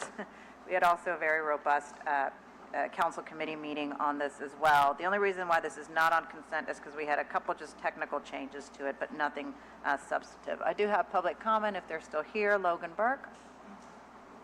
I don't see Logan here, but she's in support. And Charles Nicholson. Charles Nicholson also in support. Anything online, Anita? There's one online Okay, comment. go ahead. This is from Angela Kyle. She says, I strongly support the ordinance to ordain Article 14 of Chapter 26 of the City Code to require owners of the non-residential and multifamily buildings to measure and disclose energy usage. The Building Energy Ordinance is the first step towards operationalizing energy data management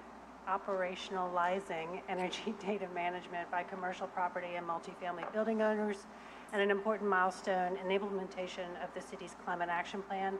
To date, across the country, dozens of municipalities are taking steps to empower building owners and operators to report and benchmark energy data as a catalyst for improving energy efficiency and reducing the operating costs of their real assets. With the implementation of this ordinance, the city sends an important signal to the market and confirms New Orleans' commitment to mitigating climate impacts. Thank you, Anita. All right, with that, I've made a motion. Can I get a second, please? Seconded by President Morrell. All in favor? 7 yeas, no nays. At the bottom of the page, item 31, motion line over M25-182 has been deferred to the meeting of 7/24.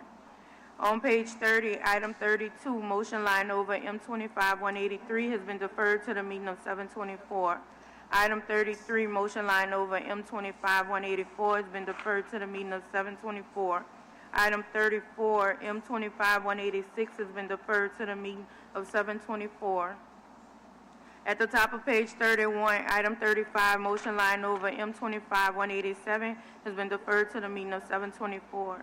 Item 36, motion line over M25-189 has been deferred to the meeting of 7/24. Item 37, motion line over M25-235 has been deferred to the meeting of 7/24. At the top of page 32, item 38, motion line over M25-236 has been deferred to the meeting of 7/24. Item 39, motion line over M25-238 has been deferred to the meeting of 7/24. Item 40, motion line over M25-239 has been deferred to the meeting of 7/24. At the top of page 33, we have item 41, motion line over M25-286 by council members Jeruso, Moreno, Morrell, Green, and Thomas, submitting for council approval the amendment to classified pay plan fire as adopted by the Civil Service Commission at its May 9, 2025 meeting in accordance to Article 10, Section 10 of the Constitution of Louisiana is approved to be effective May 25, 2025. Mr. Burnside, I see you filling out your card, so I'll wait for you. Thank you.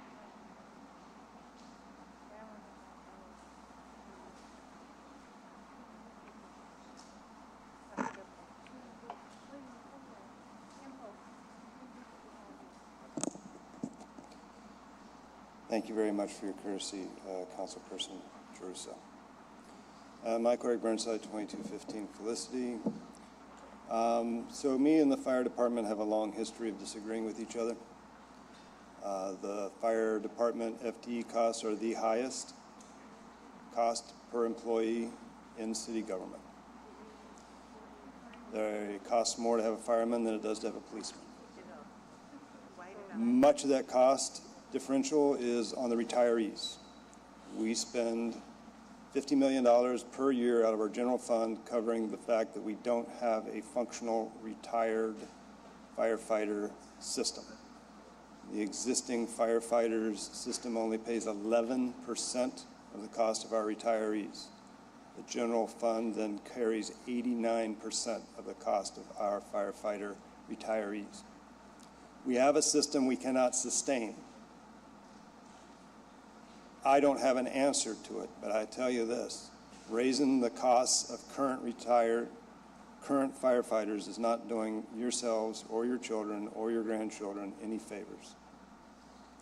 You have got to figure out a way to either provide firefighting service with fewer firefighters, or you have to find a way to get the costs of the retirees out of the fire department budget itself and budget it separately so that people have some realistic understanding of the costs of current firefighting capabilities.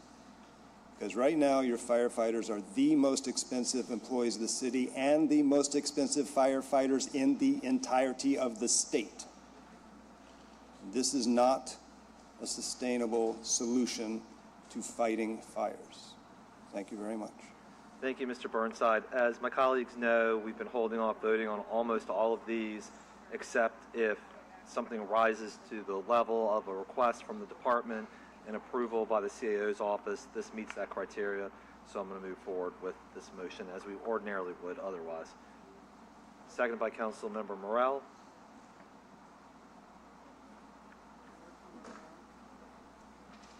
Six yeas, no nays. Thank you.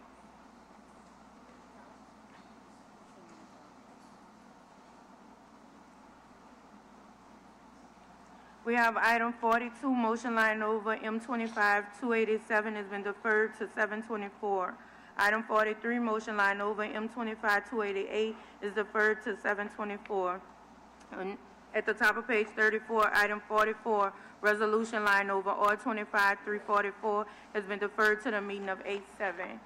Going back to page 29, we have item 30, ordinance calendar 35,155 by council members Jeruso, Moreno, Harris, King, and Thomas.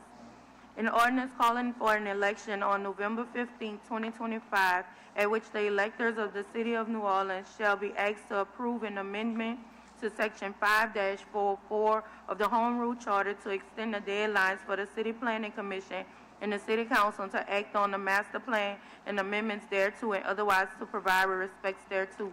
There is an amendment to this ordinance calendar 35-155 by Councilmember Jeruso, an amendment to include the estimated cost of the election. Item 3, number 3, in Exhibit A within the second of the last unnumbered paragraph on page A1, delete the blank money line and insert $602,700 in lieu thereof. All right, members, except for item number 48, the remaining items for me are measures that will go on the ballot with 186 days left. Why not? This master plan amendment was really something that we got from our land use office, so I want to thank Ashley Becknell for working on this one and for one of the other upcoming ones as well. This ordinance adds an amendment to the charter to lengthen the time in which the council and CPC may consider changes to the master plan. Currently, the timeline gives the council 90 days after first receiving the changes to adopt or send them back to CPC for reconsideration. CPC then has 60 days to conduct hearings and return reconsideration recommendations, and council only has 45 days to act on those recommendations. Changes must lie over 21 days, so this gets tricky if there are 3-week gaps between council meetings, which happens a few times every year. This change would allow for 90 days at every step of the process. This really gives the public more time to provide input and the council and CPC more time to engage in public outreach and dialogue to ensure that the master plan captures the best possible vision for the city. This will go on the November 15th ballot. All the amendment does is inserts a number for putting this on the ballot. So with that, I will move on the amendment. Seconded by Councilmember Thomas.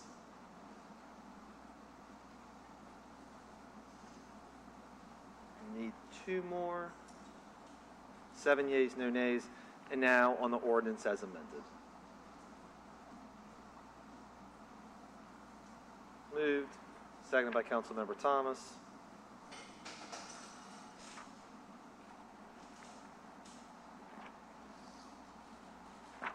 All in favor? Aye. 7 yeas, no nays. Thank you. On page 34, we have item 45, motion line over M25-358 by Councilmember King, directing the City Planning Commission to conduct a public hearing to consider amendments to Article 7 of the Comprehensive Zoning Ordinance, Ordinance number 4264, MCS as amended by Ordinance 26,413 MCS and subsequent amendments. Thank you. Mr. Kendall? Nick Kendall? Okay, take your time. Take your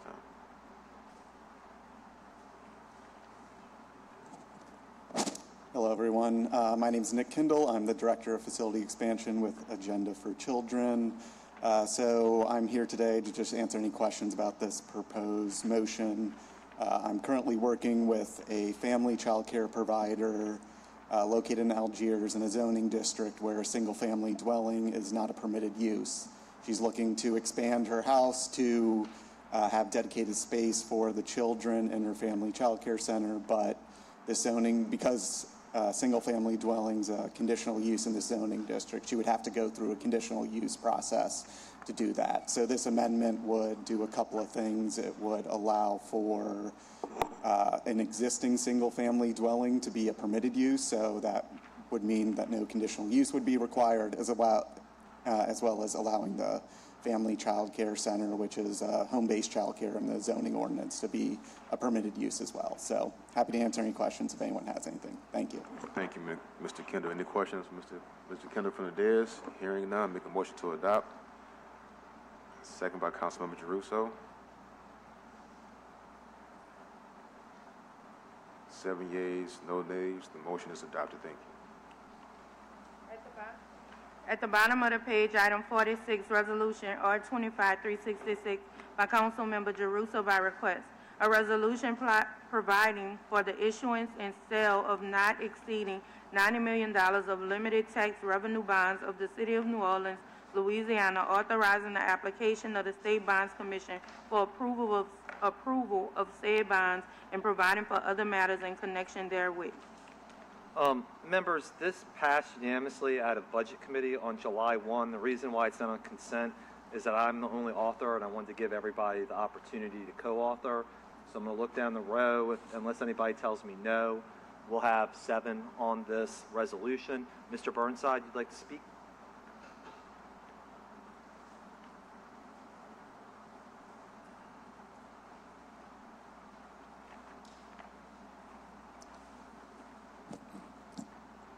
Mike Artie Burnside, 2215 Felicity. So I'm a little unclear if anything changed, but I did read way back in the day the first version of this.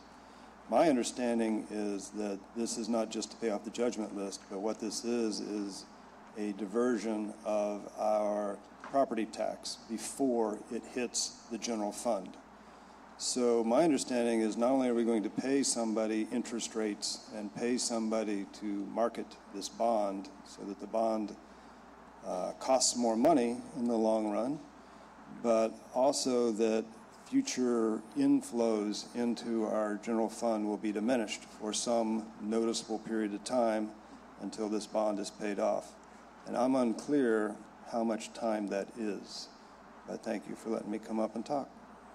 I mean, Mr. Burnside, like this was all presented at the Budget Committee where the administration laid out a debt schedule that has all of this, and all that they're doing is instead of taking $2 million every single year and basically using it to paper paying judgments, they're using it to actually support the bonds. And might I add that you're removing probably the most significant known liability to the City of New Orleans from its books and paying judgments that are maybe 20 or 30 years old. Okay, so since I got 38 seconds left, I think I'll use it this way. Bonds are only paid for by property owners. 50% of this parish does not pay property tax, period. Therefore, the liabilities of the city, which are the liabilities of the totality of the city, are being paid by 1/2 of the people of the city. This is a fundamentally unfair economic truth, no matter whatever legal particular precedents one may wish to pursue. They're revenue bonds, not general obligation bonds. Mr. Burnside, you're done with your time. So, we could go back and forth all day. Councilmember Green? I just want to emphasize the fairness and thank everyone who's been involved with this process, the administration, the council. There are people who have been waiting for years, and we haven't really been able to give them a reason other than we're going to put a little bit aside, which is what this council did that, was long overdue. But, I think that if we look at the list of those who are owed money by the City of New Orleans because they have fair and legitimate judgments, when this is finished, we're going to ask ourselves, how did we wait so long? Because people were owed this money, and they were owed it in a fair process. So, whether it's paid for by the property owners, which is not really the case, that it's not just paid for by them. But at the end of the day, let's continue to focus on the fact that people are owed money by the city of New Orleans for a variety of reasons, and they incurred some sort of injury, whether it be financially, and sometimes it was a bit beyond financial. This is just the right thing to do at this time, and I encourage voters, I encourage the administration especially to get around and tell voters what it is so that there's no disinformation, and I'm going to do the same, but to emphasize the fairness of people who have gone through the process, who have secured judgments through the proper manner, who deserve to be paid a long time ago. Thank you, Councilmember. I think to your point, it bears repeating again that this is a by request measure, which means supported by the mayor's office. I'd also like to note, this has been probably a 6 to 9 month process between my office and primarily the CAO's office, and involvement of the law department. Again, thank Amanda Rizzo, who I know worked hard on this. So with that, I move to place this resolution on the November ballot, seconded by Councilmember Green.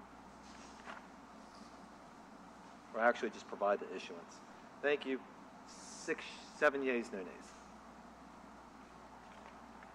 On page 35, item 47, we have motion M25-375 by Councilmember Jeruso by request.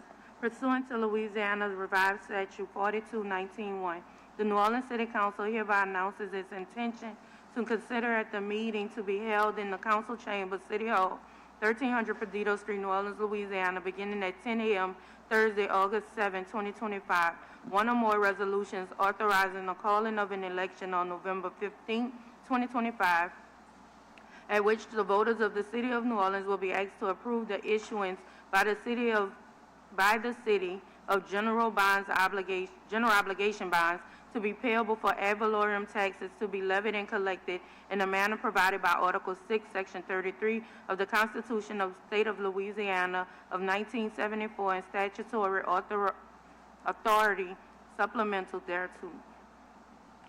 Thank you. Mr. Burnside, before you speak, I just want to note the reason why this will be set at $500 million is because the millages from the Board of Liquidation have been rolled back over the last 8 years from 22.5 mils to 14.5, and if we went over that number, that would roll the mills forward. So the very reason we're sticking at the $500 million is so there is, in fact, no property increase. Do you have any comments, sir?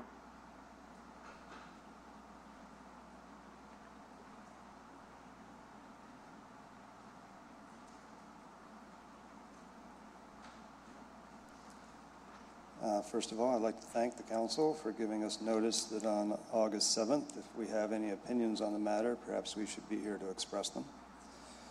The next thing I'll state is obvious, that I think the reduction of millage is a good thing, not a thing to incite us to raise it again. So simply because the Board of Liquidation of Debt has seen fit to pay off some of the bonds that the city obligated itself to decades ago does not automatically mean that we must re-obligate ourselves. Bonds are actually a rather expensive way to raise money, and anybody who pays a house mortgage understands this, because yes, you own the house at the end of 30 years, but you have paid 3 times the cost of the house. Interest is an extremely expensive, long-term vampire that actually sucks vitality out of any organization. So the idea that we willingly go into debt is not one that I see as the solution for our problems. We could, if we wished, have a sanitation fee increase. Our sanitation costs have increased substantially. If we increased our sanitation fee, we could relieve a $50 million burden off of our general fund. There are other ways to raise money than to go into debt. And I would suggest that men of my generation were taught it's better to build your own house slowly and have a house to live in than pay a banker a fortune so that he can send his kids to a school your kids will never go to and drive a car you will never afford. Thank you very much. Thank you. Members, I'd like to point out a few things here. Number one, this is again a by request motion, so supported by the administration. Number two, I think that the reason why the council is supporting this is twofold. We want to make sure whoever the new mayor coming in is not hamstrung and has the ability to take on projects, and that we don't sit and let things idle for forever unnecessarily.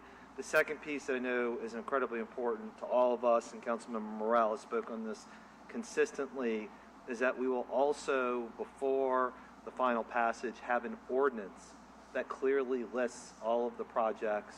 We will work with the CAO's office as well as each council district office to make sure those priorities are placed into the ordinance, and then only the subsequent council will be able to change anything that's in there, so there can't be any movement of projects around without council participation.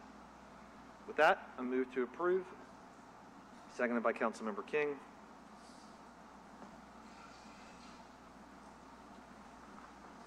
7 yeas, no nays. Thank you. Item 48, we have motion M25-379 by Councilmember Jeruso, directing the City Planning Commission to study the impacts of retail establishments which sell cannabis products and to provide recommendations regarding updated regulations of these uses, including but not limited to the use standards, signage regulations, and density restrictions as applicable. Members, this is in response to a marijuana dispensary that's being placed in Carrollton right now. And candidly, the CZO just is not caught up with state laws about this, and whether or not we have the capacity to create rules, particularly around the things that we ordinarily would for alcohol, schools, churches, et cetera, and whether or not marijuana dispensaries belong in and near those neighborhoods. So with that, I move to approve the study, seconded by Councilmember King.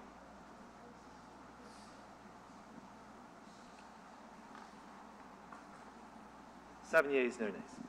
Item 49, motion M25-380 by Councilmember Jeruso, directing the City Planning Commission to conduct a public hearing to consider amendments to ordinance number 4264 MCS as amended, the comprehensive zoning ordinance to amend Articles 1, 2, 3, 4, 19, and 26 of the comprehensive zoning ordinance in order to streamline administrative processes, clarifying unclear provisions, and codify evolving practices, and to include as part of its consideration the amendments illustrated in Exhibit 8. All right, members, this motion seeks to make a variety of changes to the administrative sections of the comprehensive zoning ordinance.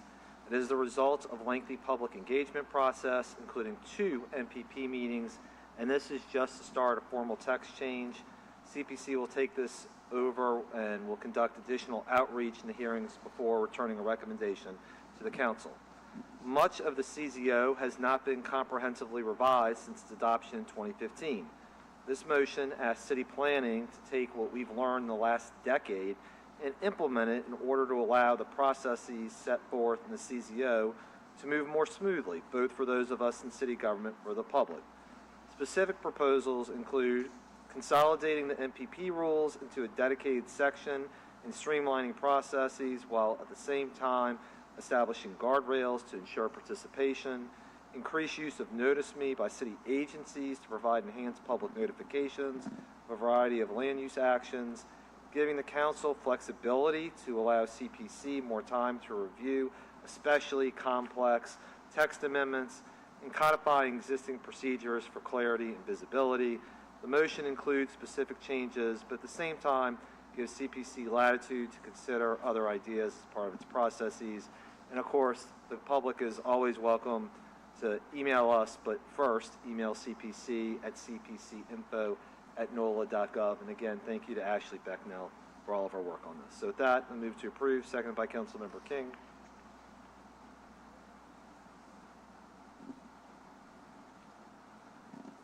Seven yeas, no nays. Thank you. At the bottom of the page, item 50, resolution R25-384 by Councilmember Thomas, a resolution calling an election in the Spring Lake Subdivision Improvement District for Saturday, November 15, 2025. Parcel fee renewal, move adoption. Second by Councilmember Jeruso. All in favor?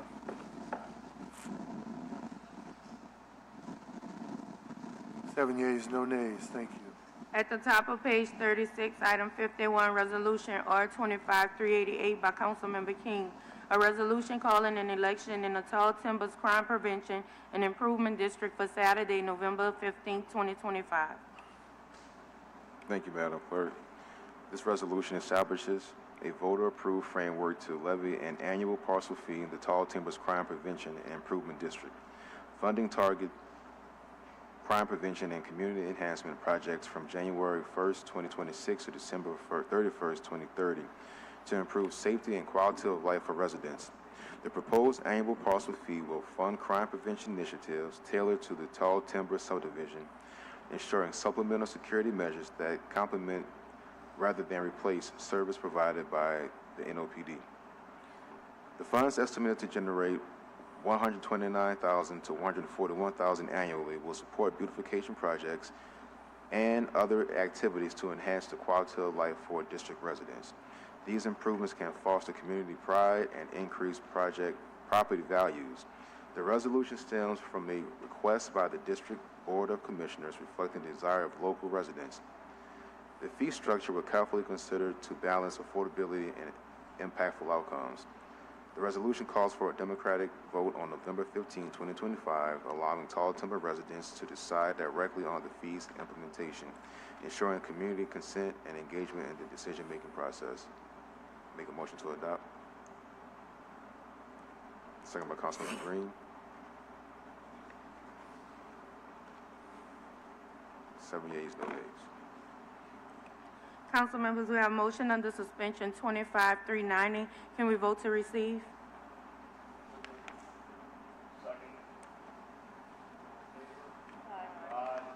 Vote to add.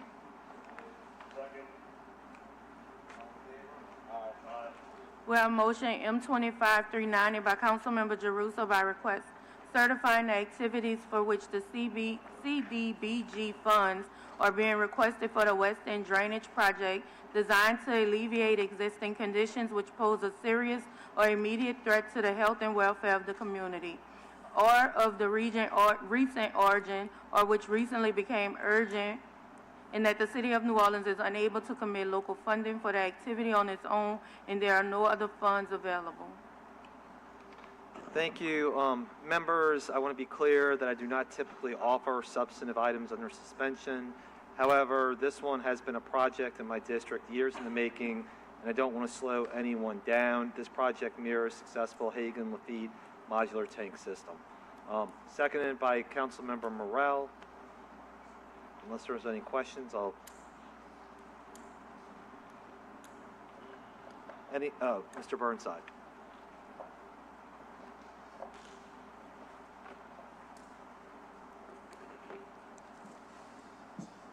Michael Eric Burnside, 2215. So I think I might have some idea what a CBBG bond fund is, because I've been trying to do this stuff here for 10 years. Community Development Block Grant. Community Development Block Grant. Thank you so much. Mm-hmm. So, and I understand that I don't go to your committees, and I understand it irritates you. But when you do things, it's very helpful if you tell people not just what you're doing and why you're doing it, but in some way that they can sort of understand it. Because a lot of things happened here, including 2 weeks ago at the very end of the session, that really don't help the idea of people like myself understanding our options. You know, do we really want to do this, or do we really not want to do this? Because quite frankly, there are opportunity costs. And if we don't get to consider the opportunity costs, how can we say it's a good idea or a bad idea? You're going to come to us in November and ask for some kind of money, bond money, so that the next mayor is not handcuffed and enters the office broke. But we never discuss where all the money went that we okayed when Mayor Cantrell entered. I contend that we gave $50 million to Ron Foreman to put a pickleball court on the river. And I contend that I would not have spent bond money on that choice. So when you come to us with votes, whether they're millages or bond issues or whatever they are,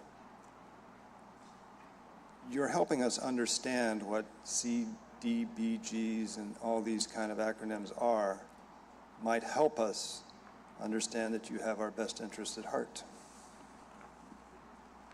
Well, Mr. Burnside, I'll read here. I was trying to move with this, but since you want to know, I'm happy to help. This involves the West End area, which frankly wasn't drained after Hurricane Ida and still had elevated water levels around it because Pump 12 was down at the time. This project provides needed storage and relief upstream. During Hurricane Ida, this talks about flooding in West End, and this is placing modular tanks underneath Fleur-de-Lis Park, which is done in Pontiff Park in Jefferson Parish, avoid major land acquisition costs and maximize the benefits of CDBG, which is again Community Development Block Grant funds, to build infrastructure that lasts 50 years with minimal disruption to the community and is green infrastructure work at place for a place that floods. So again, I don't like doing these items under suspension, but given what's at stake here and that we're in the middle of hurricane season, I think it's important to move forward. So I've moved. Second, Councilmember King.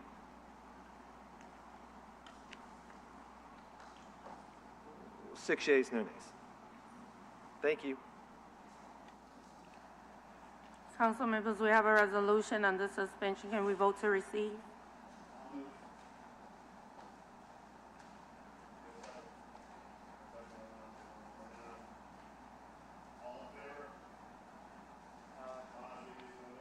Vote to add.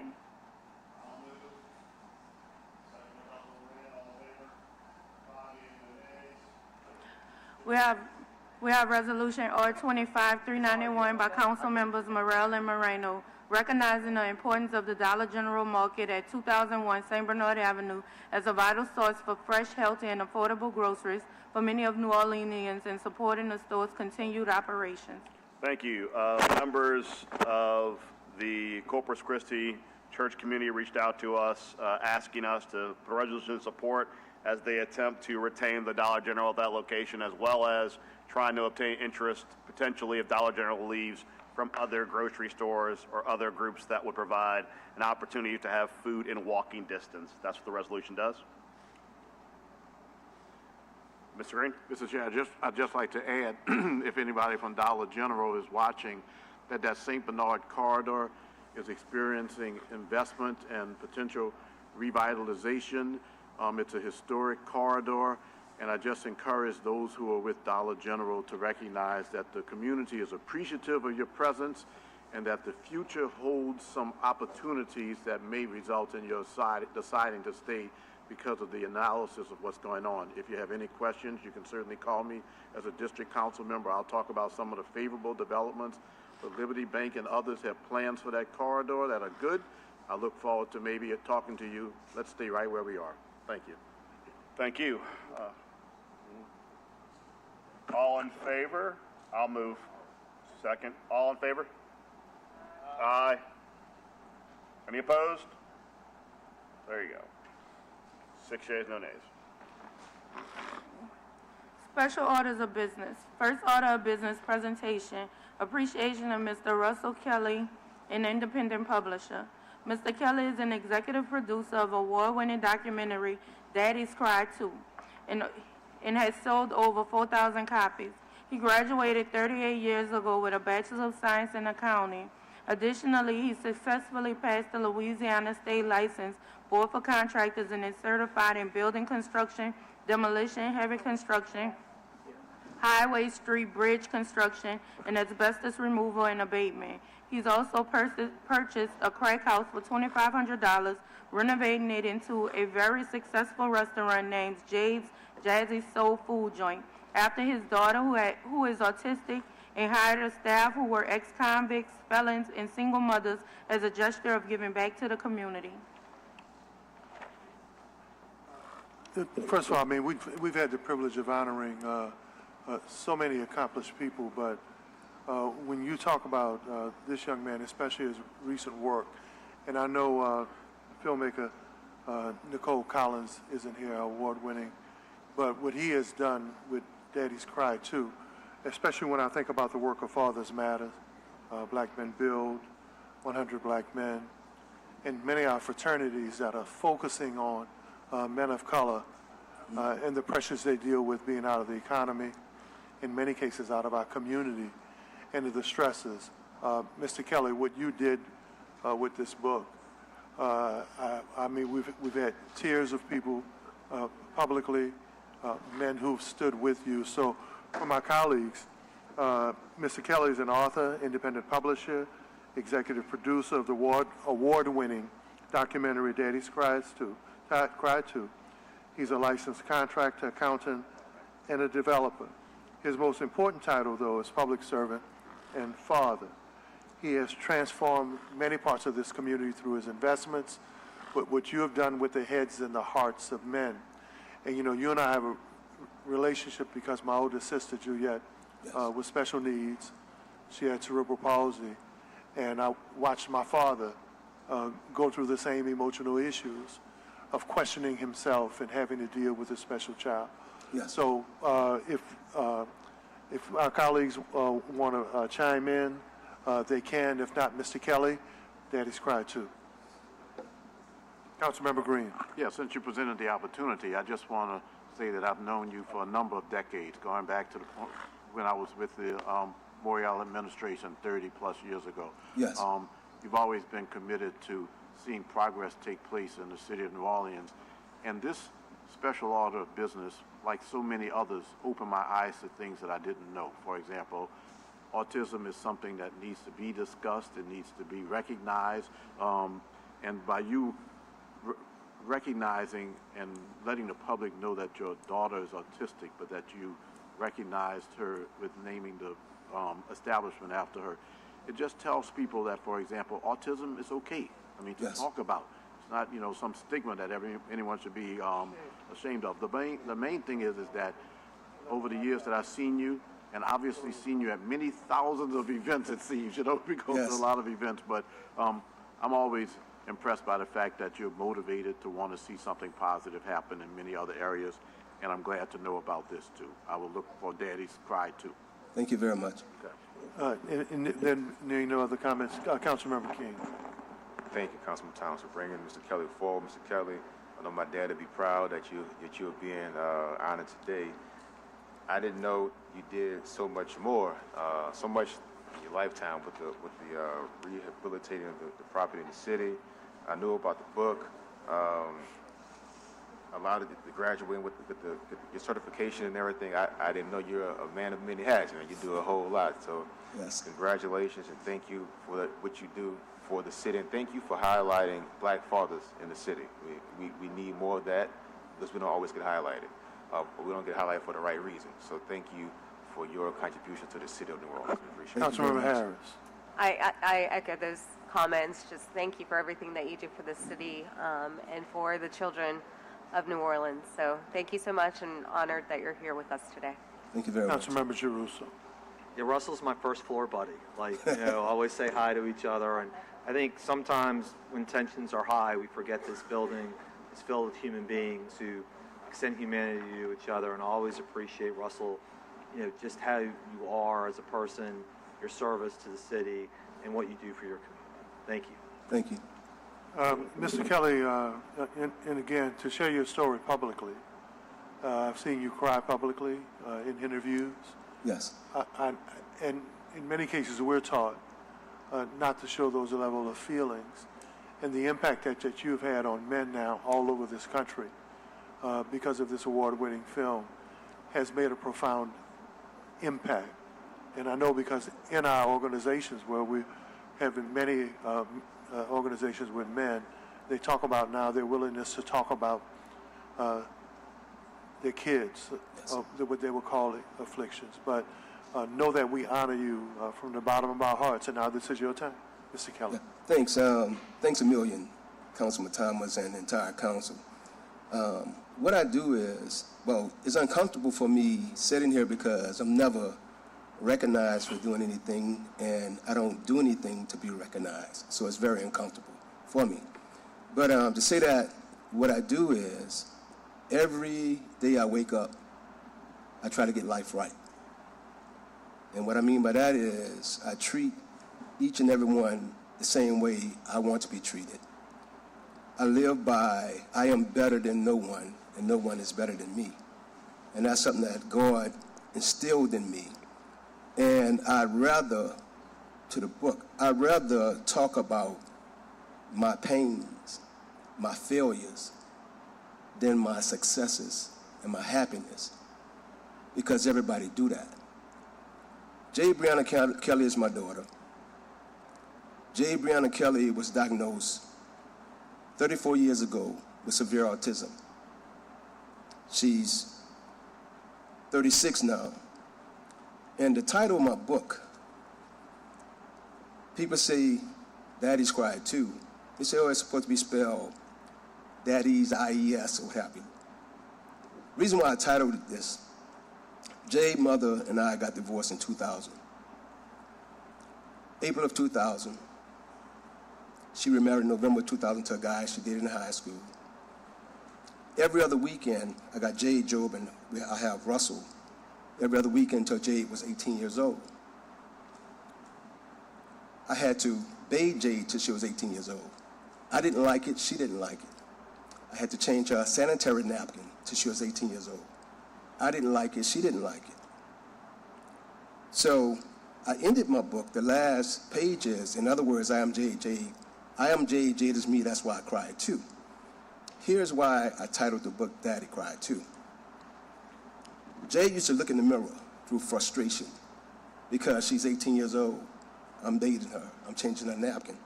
Didn't like it, I didn't like it, through frustration. So on November 4th, 11/4/2011, I was summoned into court in St. John Parish, and all my legal rights were taken from me and given to her stepfather. So I cried all the way back to New Orleans. So I'm actually telling Jade, Daddy cried too.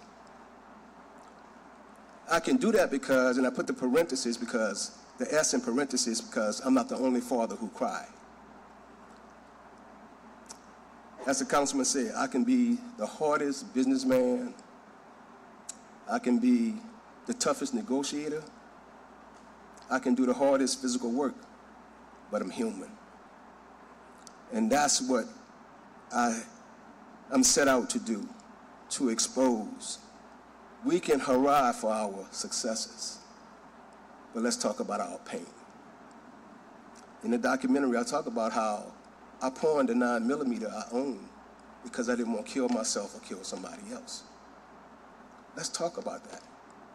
And that's why I didn't write the book because of a documentary or for a documentary.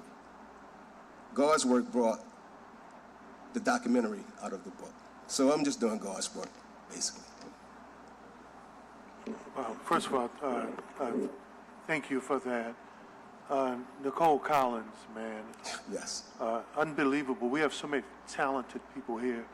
I think one of the top short film filmmakers. Yes. But then to partner with you and to convince you to do this was absolutely extraordinary. We appreciate you and we appreciate her efforts. And one other thing I want to add to that, in regards to winning awards, Daddy's Cried 2 was up against 4,300 plus submissions from various countries.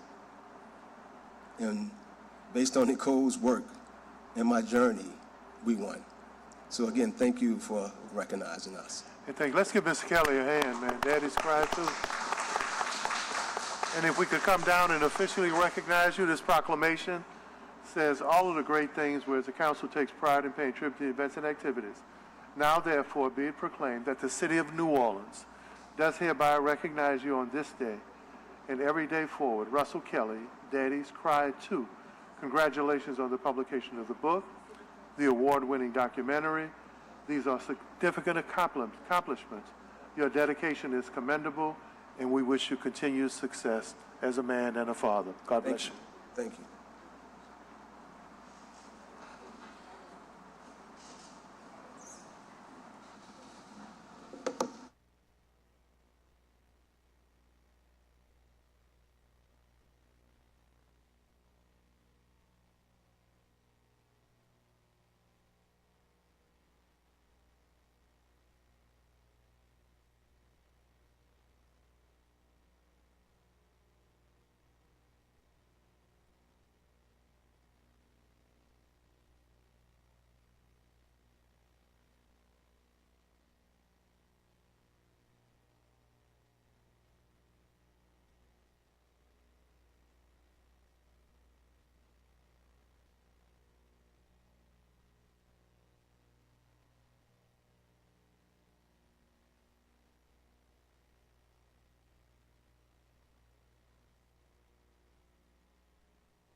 Yes.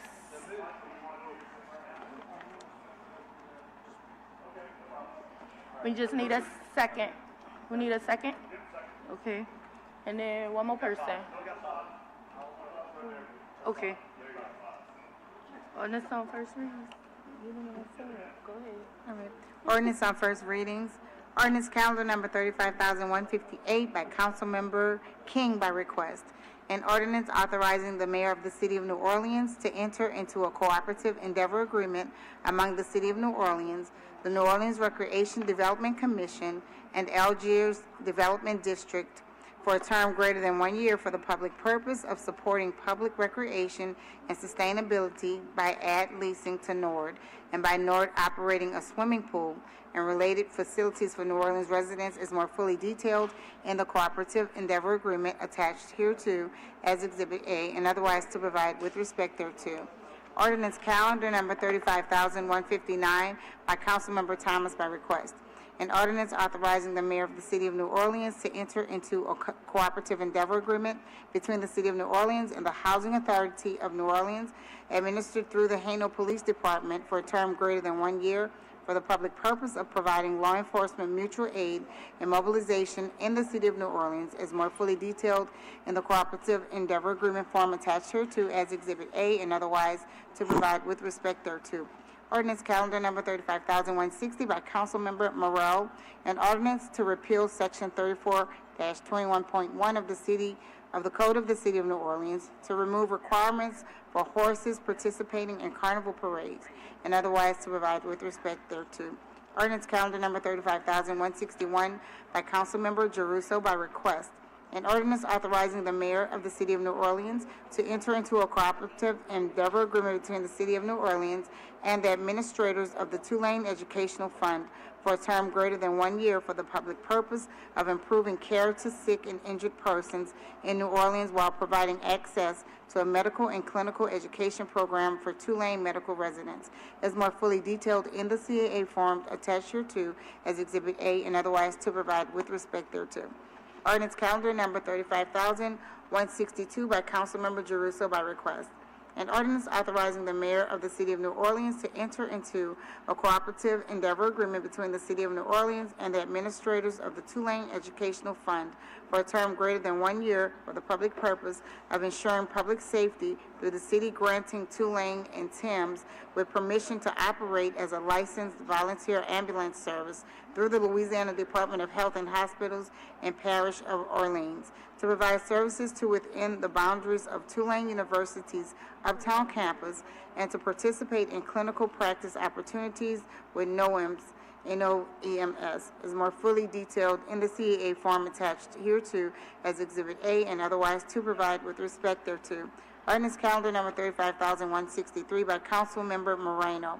An ordinance to amend and reordain sections 2-13 of the Code of the City of New Orleans to remove references to specific Chief Administrative Office policies, to clarify reporting duties, and to direct the Chief Administrative Office to update existing policies to ensure consistency with current law and otherwise to provide with respect thereto.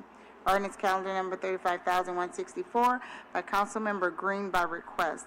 An ordinance to approve and authorize the City of New Orleans by and through the New Orleans Aviation Board to enter into a lease agreement at Louis Armstrong New Orleans International Airport with Navivan Corps, and otherwise to provide with respect thereto. Ordinance calendar number 35,165 by Councilmember Thomas by request. An ordinance authorizing the mayor of the City of New Orleans to enter into a cooperative endeavor agreement between the City of New Orleans and the Storage and Water Board of New Orleans with a term greater than 1 year for the public purpose of administering the collection of Orleans Parish sanitation charges, is more fully detailed in the cooperative endeavor agreement form attached hereto as Exhibit A, and otherwise to provide with respect thereto. Ordinance calendar number 35,166 by council members Morel and Jeruso. An ordinance to call an election on November 15, 2025, at which the electors of the City of New Orleans will be asked to approve an amendment to the Home Rule Charter establishing Section 4-406, which provides relative to the independence of the city attorneys as the legal representative of the City of New Orleans and includes provisions that clarify the identity of the city attorney's primary client, compel compliance with ethical rules governing institutional representation, require consultation with all branches of government, mandate independent and impartial legal judgment in the face of conflicting directives, impose an affirmative duty to comply with to apply and uphold laws wherever possible, prohibit conflicting representation and interbranch duties without consent, authorize the adoption of legislation ensuring the operational independence of the law department, and prevent unilateral removal by the mayor in certain situations, and otherwise to provide with respect thereto. Ordinance calendar number 35,168 by Councilmember Thomas by request.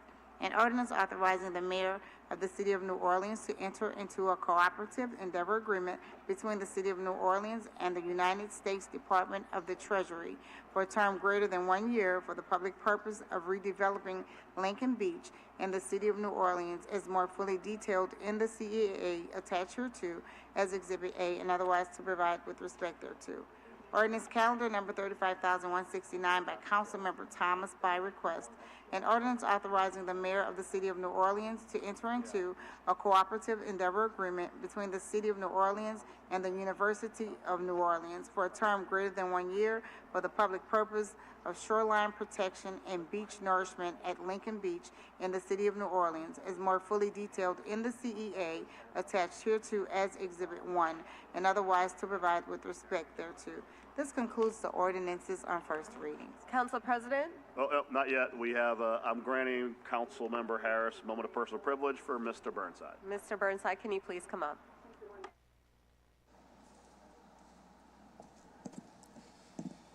If I cry, I'm sorry.